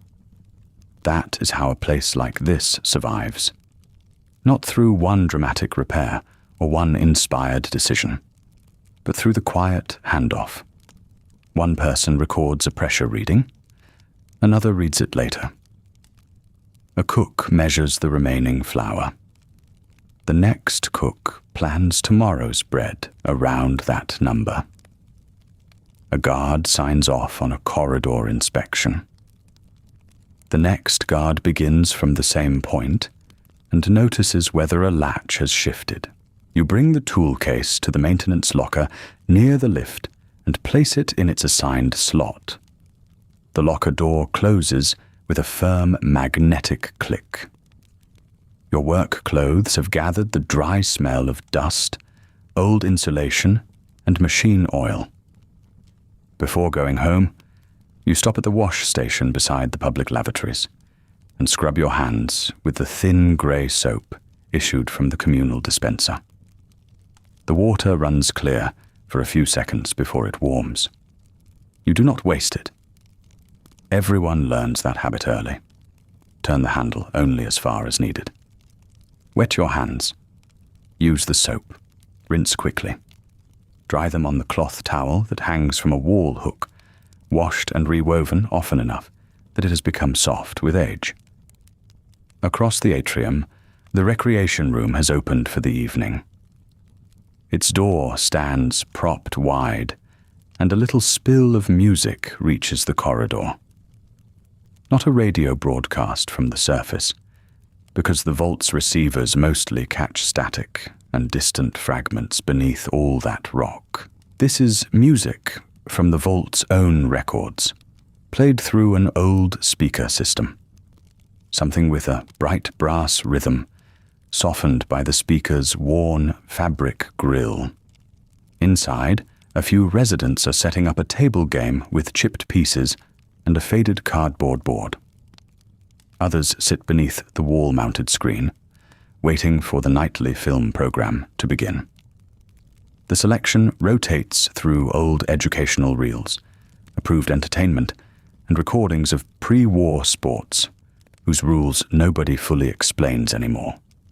A man from the clinic is already asleep in one of the padded chairs, his arms folded across his chest. Two younger residents sit nearby, comparing school notes in voices meant to sound casual. A woman from the cafeteria carries a mug of something warm and sits down beside them, still wearing her apron. You pause at the doorway, not because you mean to stay long, but because this is the hour when the vault feels most like a place people have made for themselves. The workday is over. The official schedule loosens by a few degrees. People can talk about a loose hinge in their apartment, an upcoming classroom assessment, a recipe someone's grandmother used to make with dried beans and hydroponic herbs. They can complain about a supervisor without saying the supervisor's name. They can trade old stories, most of them already familiar, and improve them slightly each time they are told. The vault's recreation is modest, but it is not meaningless. In a sealed community, there are only so many rooms where you can be off-duty without being alone. The recreation room offers one of them. It gives residents a place to see and be seen without the formality of a workstation or a school desk. A place where the person who repairs ventilation can sit beside the person who teaches arithmetic, and both can watch a pre-war comedy whose jokes arrive from a country that no longer exists. There is comfort in that shared smallness. There is also status. Vault 101 tells its residents that every person has a role. The language is familiar from school lessons and morning announcements. Each resident contributes. Each department supports the whole. Each assignment is necessary. That is true, up to a point. But some roles bring you closer to the people who make decisions. Some jobs grant access to information that others never see. Some apartments are nearer the atrium, where the air is better circulated and the walk to the cafeteria is shorter. Some families have held responsible posts for generations. Their names appear often in the records, attached to teachers, security officers, technicians, medical workers, and office staff. And some people have spent their whole lives trying not to attract the wrong kind of attention. The overseer's approval is not usually delivered as praise. It arrives in smaller forms. A preferred assignment, permission to access a restricted archive, a recommendation for training, a note placed in a personnel file, the absence of questions when a mistake is made. The overseer does not need to stand in every corridor for the system to be felt. The system travels through the schedules, the locked doors, the announcements, and the careful way people lower their voices near the administrative wing. Even the recreation room has its place in that order. It is leisure, but scheduled leisure.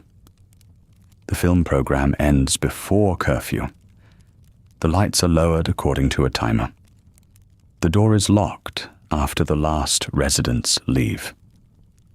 Someone has decided what counts as a healthy amount of rest, how much noise is acceptable, and when the vault must become quiet again. You know all this without needing to say it aloud. Most people do. The rules have been there longer than anyone living can remember. They are printed in handbooks, repeated in classrooms, and woven into the habits of adults who learned them from their parents. The rule against leaving is only the largest of many. There are smaller rules about work punctuality, water use, medical reporting, authorized corridors, and the proper handling of vault property.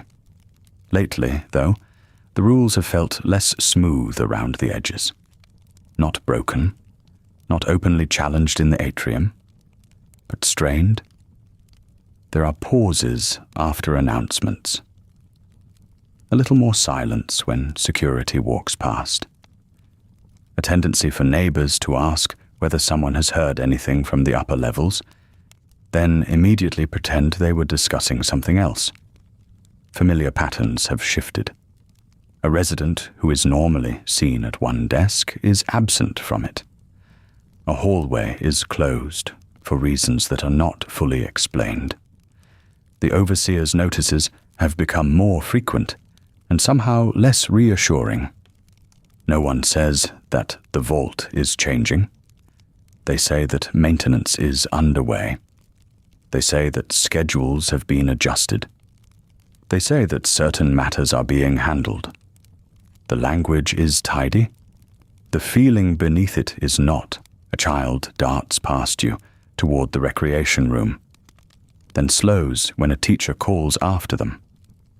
The child turns around with an exaggerated sigh and comes back to collect a stack of books. The teacher says something too low for you to hear. The child nods, hugs the books to their chest, and walks instead of running. For a moment, the ordinary rhythm settles again. You leave the recreation room and follow the residential corridor toward your apartment. The hall is lined with identical doors, each painted the same cheerful blue. Small differences gather around them anyway. One family keeps a polished brass number plate.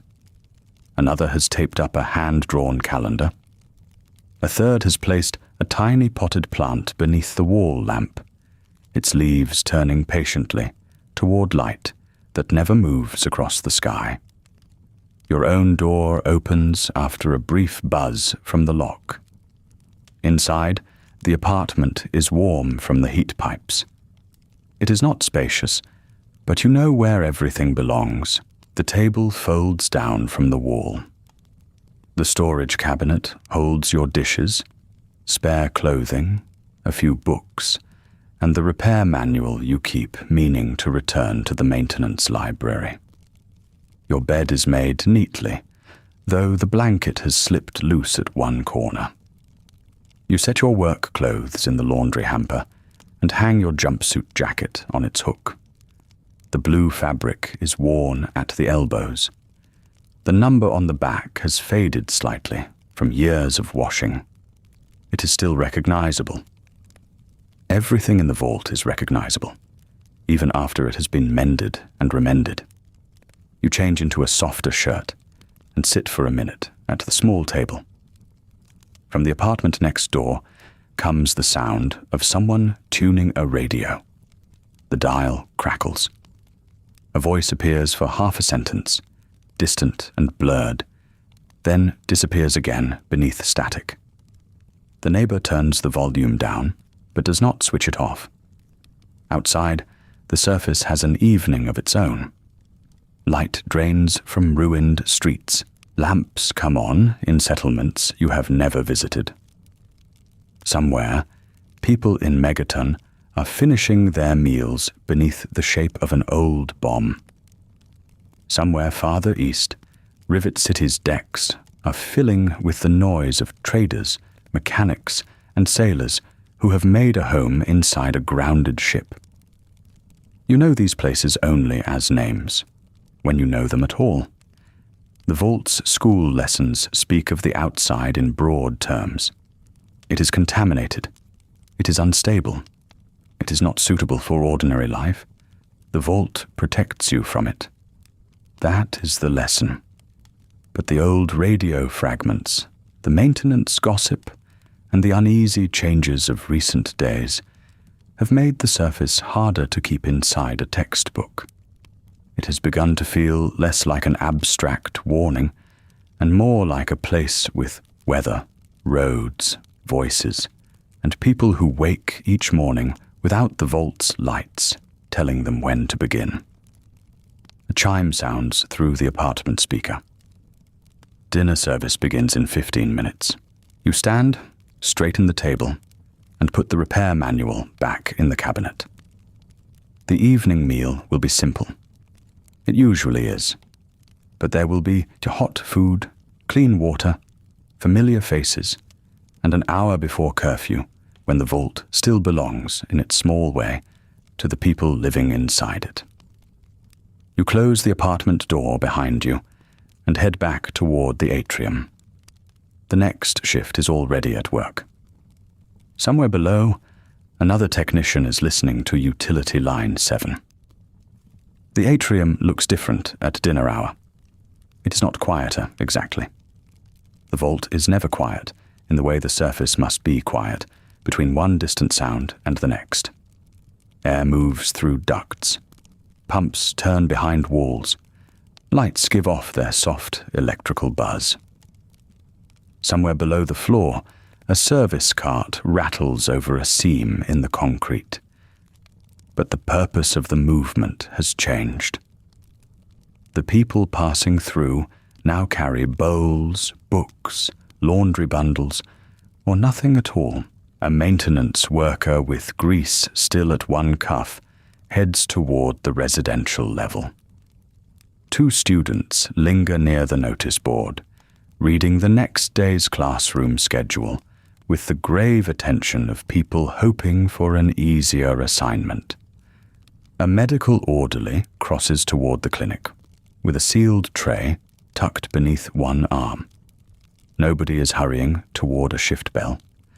For a little while, the Vault has entered its version of evening. There is no sunset to mark it.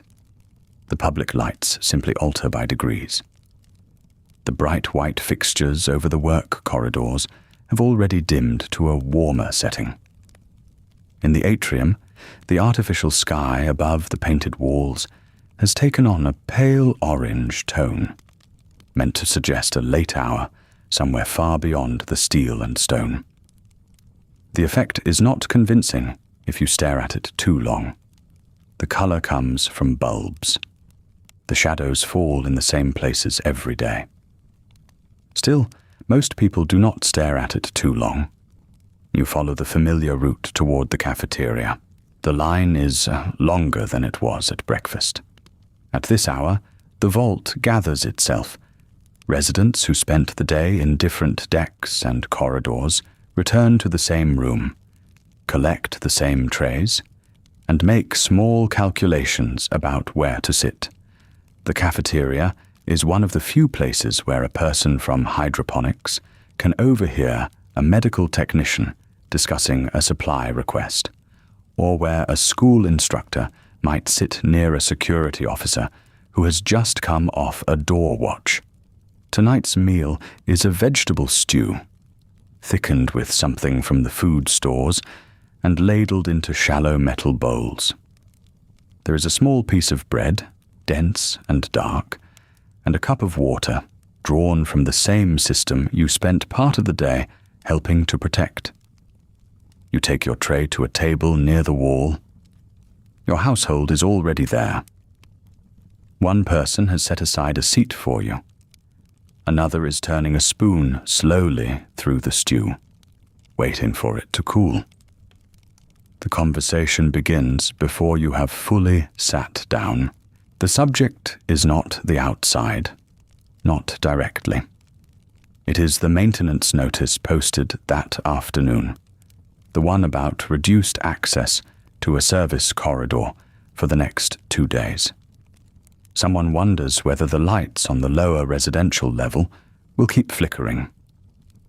Someone else says the school instructor assigned extra arithmetic practice, which produces the sort of complaint that is expected to sound sincere, but does not need an answer. Then comes the latest announcement.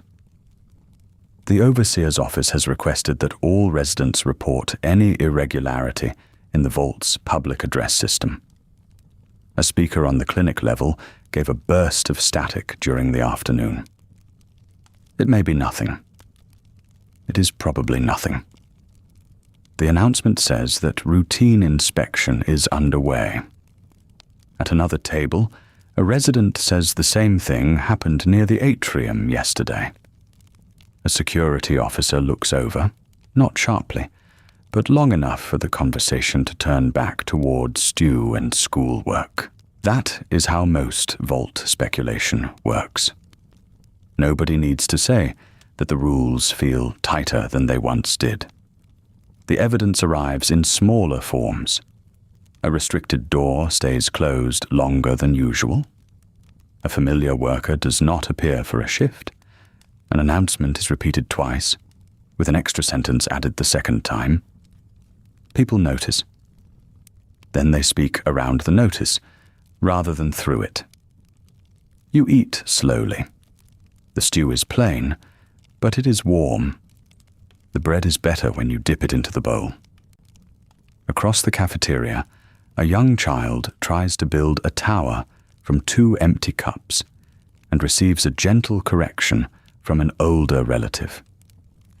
At the far end of the room, a teacher has brought several school papers to dinner and is making notes in the margin between bites. This is what a closed community does with an evening meal. It makes the same room serve many purposes. It is a dining hall, a meeting place, a place to exchange news, a place to be seen behaving properly. It is also a reminder that almost everyone knows where you work, who taught you, and which apartment door you go through at night. In a vault, privacy is not absent. You have a door. You have drawers. You can lower your voice. But privacy has limits set by architecture. There are only so many corridors, only so many jobs, only so many names on the school records, the medical files, the maintenance rosters, and the overseer's reports. A person can spend an entire day alone with a pipe assembly or a classroom worksheet, then arrive at dinner and discover that 3 other people already know the broad shape of that day. Outside, perhaps, a person can disappear into a city street. Here, even an ordinary absence has a shape. After dinner, trays are returned through the narrow service opening. The cafeteria staff begin washing them almost at once. Water runs in controlled bursts. A worker stacks bowls upside down in clean rows. Nothing remains on a table for long. You leave with the rest of the crowd and drift toward the recreation room. It is a compact space near the atrium, fitted with a few tables, several worn chairs, a terminal for approved games, and a small shelf of books whose corners have softened from years of use. Someone has tuned a radio low enough that its music is more rhythm than melody. The station fades in and out behind a veil of static, as though the sound has traveled a long distance through the evening air before finding the vault. Nobody knows for certain where every signal comes from.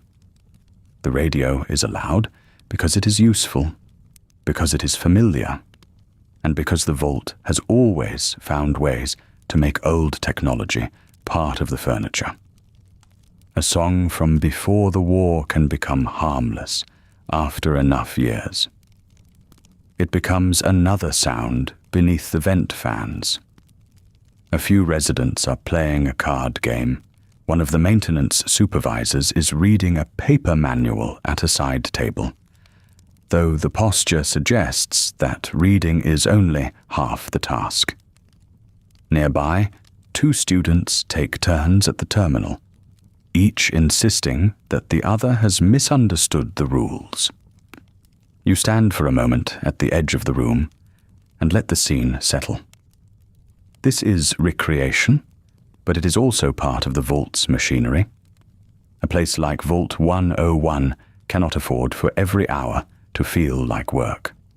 People need games, music, idle conversation, and reasons to sit down together without a clipboard between them. The overseer's office understands that much.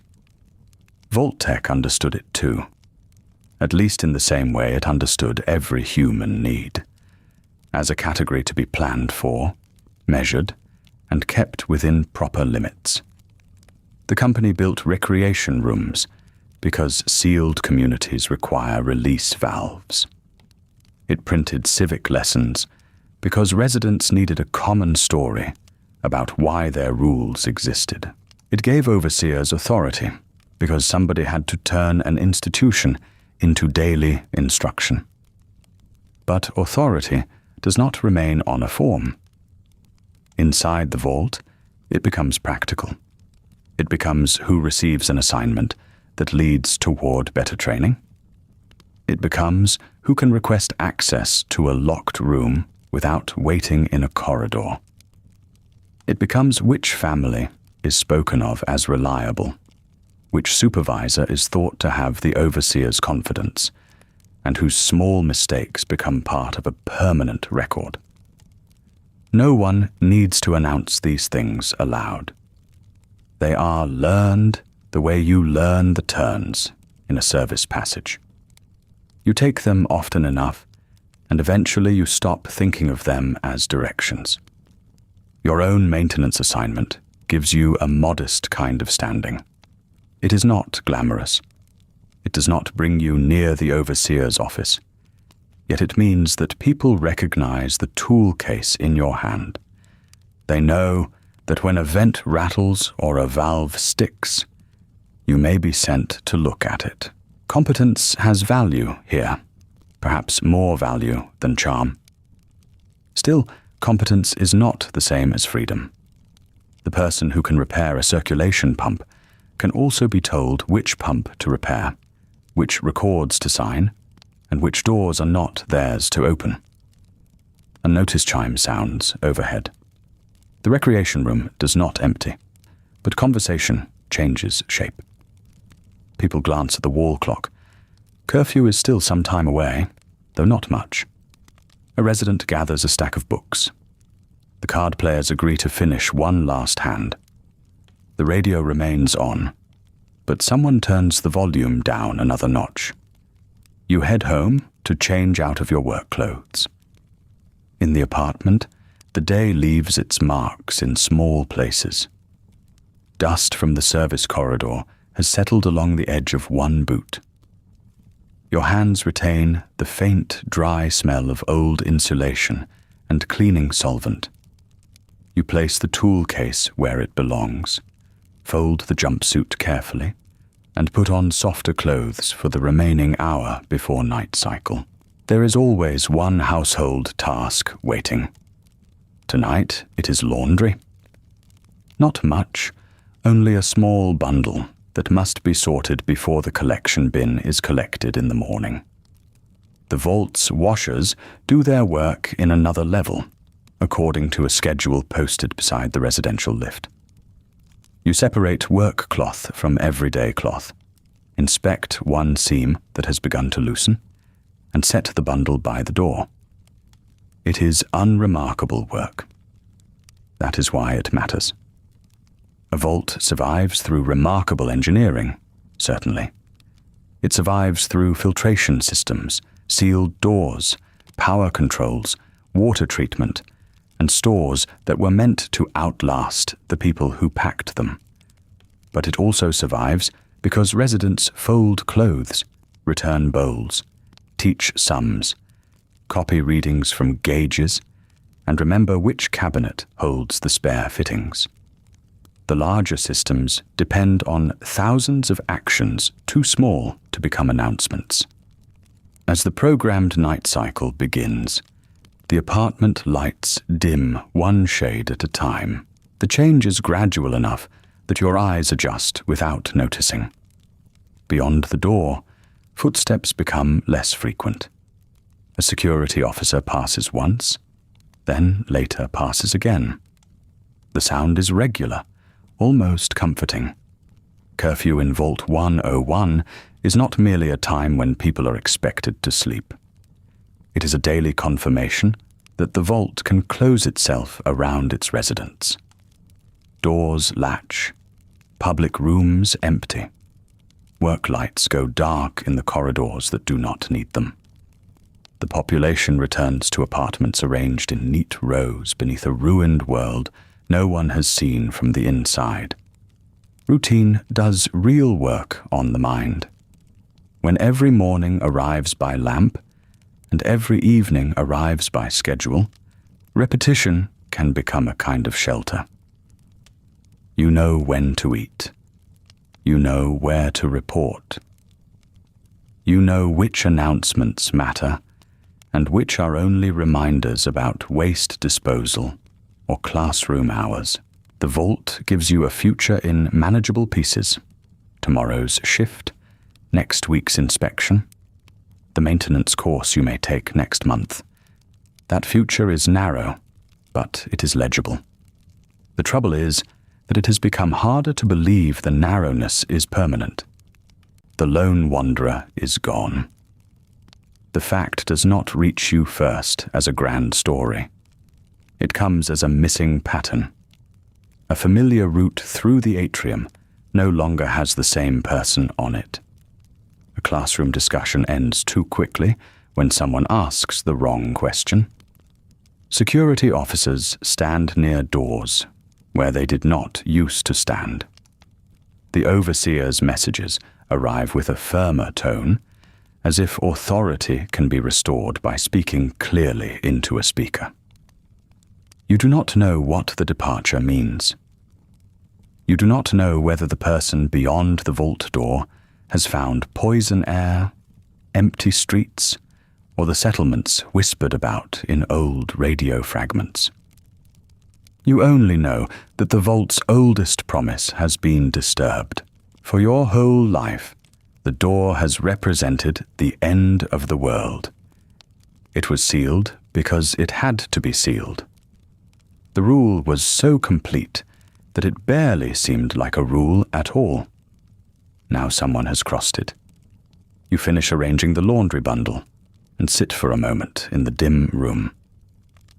The ventilation continues above you, carrying clean, measured air through metal ducts. Somewhere below, utility line 7 is holding its pressure. Somewhere near the entrance, security is completing another check of a door built to remain closed. The vault continues its night cycle. And for now, so do you. Sleep does not arrive at once. The apartment has entered its quiet phase, though quiet in Vault 101 is never the absence of sound. There is always the low movement of air behind the ceiling grates. There is the faint electrical buzz from the light panel beside the door. There are pipes somewhere in the walls carrying water toward a sink, away from a sink, around corners you will never see. The vault is full of systems doing their work, while everyone else lies still.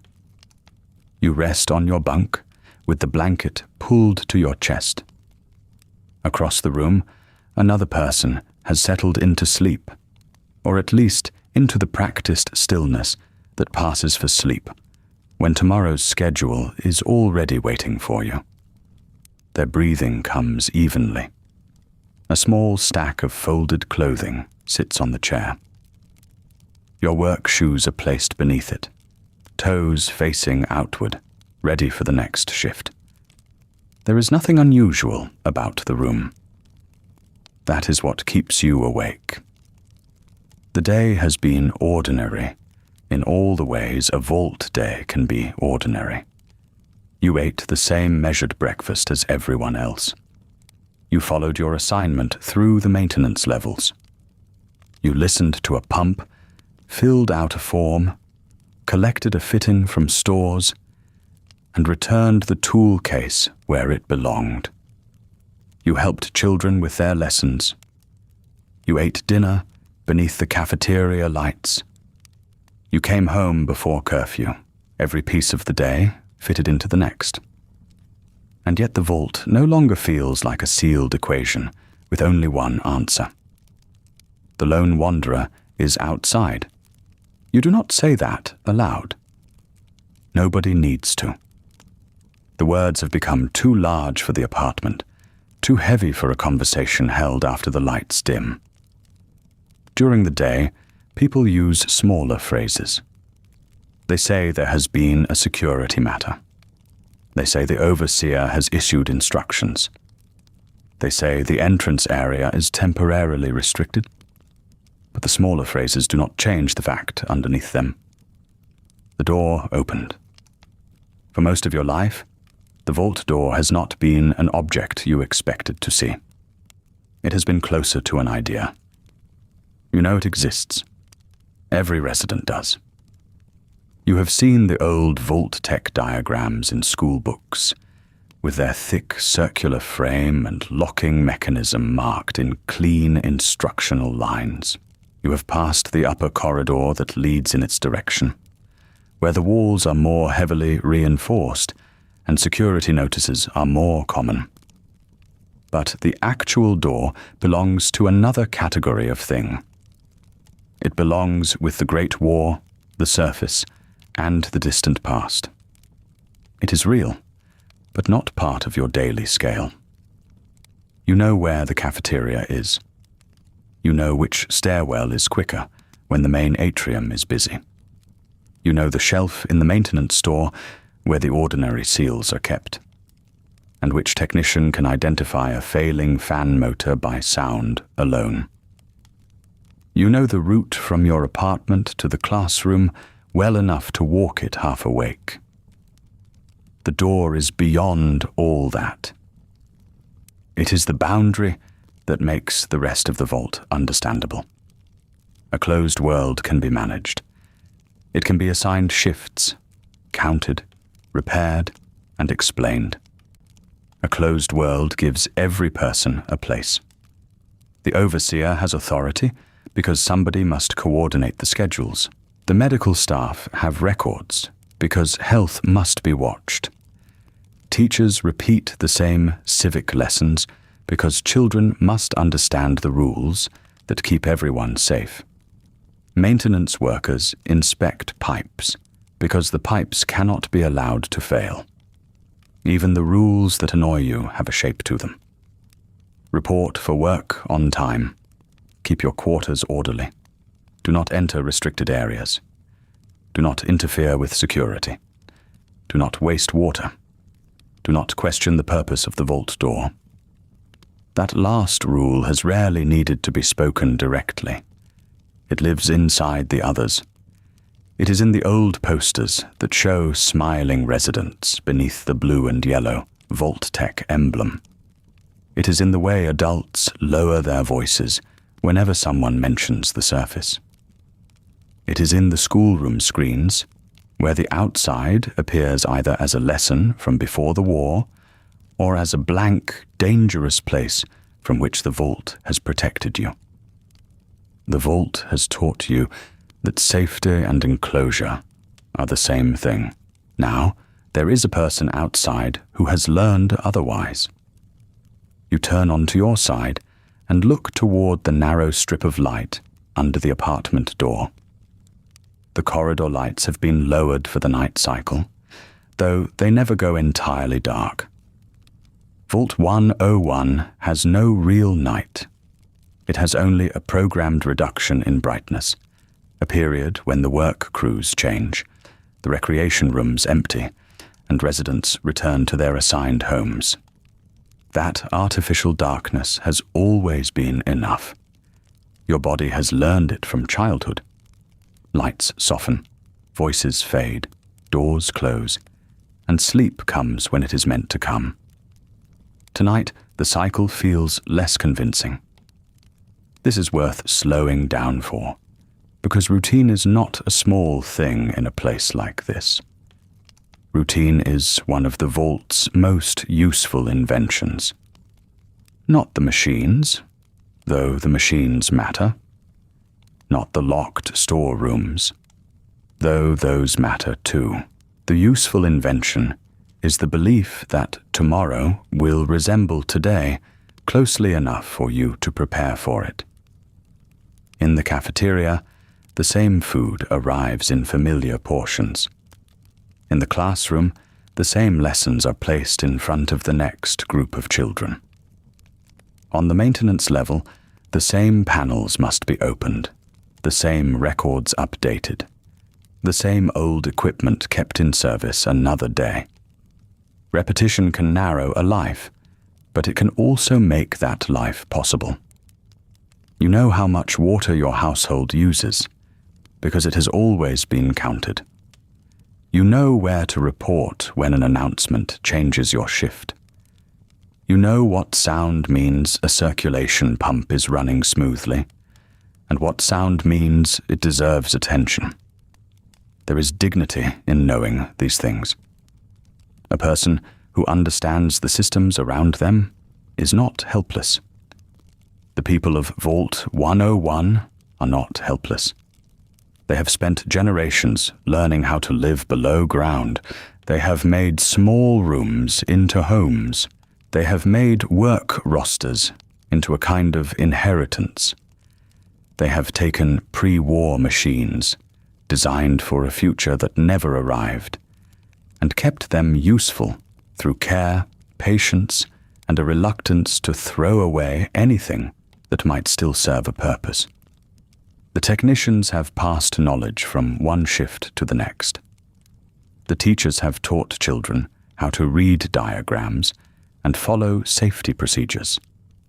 The medical staff have kept records detailed enough that a person's childhood illness can be found decades later. The kitchen workers know how to stretch stored ingredients, hydroponic crops, and preserved food into meals that can feed a community without exhausting what remains. That competence is real. It is easy, from the outside, to see a vault dweller as sheltered. The word sounds simple. It suggests someone protected from difficulty, someone who has never had to learn the hard facts of the world above. But shelter requires work. Clean air does not arrive by itself. Water does not stay clean because a pipe once carried it. A sealed door does not make a community secure unless people inspect the seals, record the supplies, teach the children, repair the fittings, and show up for their shifts even when they would rather remain in bed.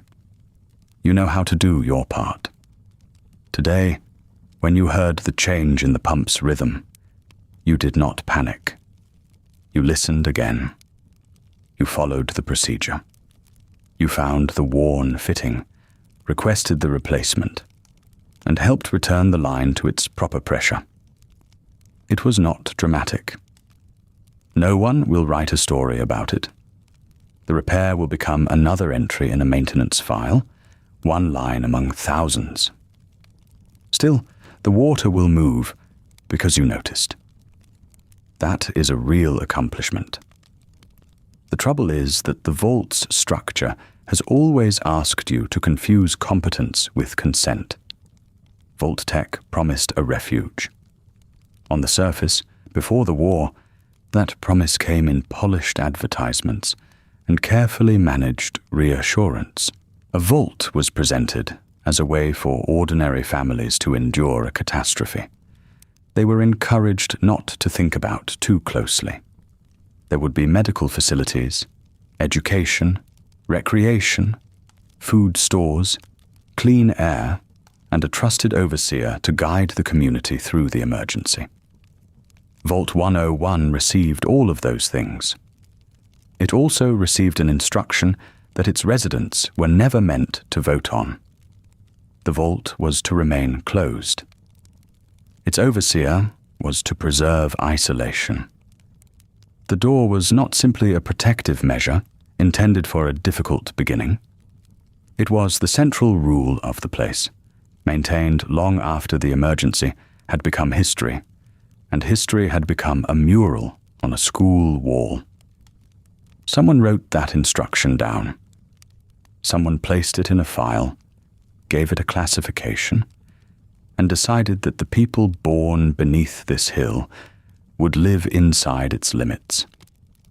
They made a plan for generations of residents they would never meet. They planned the schedules, the authority, the sealed entrance, and the careful flow of information. They treated a community as a condition to be observed and managed. The system remembered the protocol. It did not need to remember you. It does not know which apartment has a chair with folded clothes on it.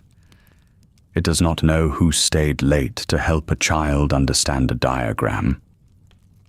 It does not know the particular sound of the pump you repaired, or how tired your hands felt after tightening the final connection. It knows categories. It knows compliance. It knows that a vault remained shut. And now, because one person has gone beyond the door, the old instruction has met a problem it cannot solve with a louder announcement. You hear a soft sound from the corridor. Not footsteps exactly. Perhaps a security officer on the late round. Perhaps a neighbor returning from a permitted shift. The sound passes, and the building settles around it. Above you, far beyond the reinforced ceilings and service corridors, the ruins of Washington lie beneath the open sky. There are stars somewhere, though you have never seen them. There is weather. There are roads leading toward settlements, whose names you know only from fragments. Megaton, Rivet City. Places that once sounded less like homes than stories. You do not know if the lone wanderer will return. You do not know what the overseer will do tomorrow, or whether tomorrow's workboard will look exactly as it did this morning.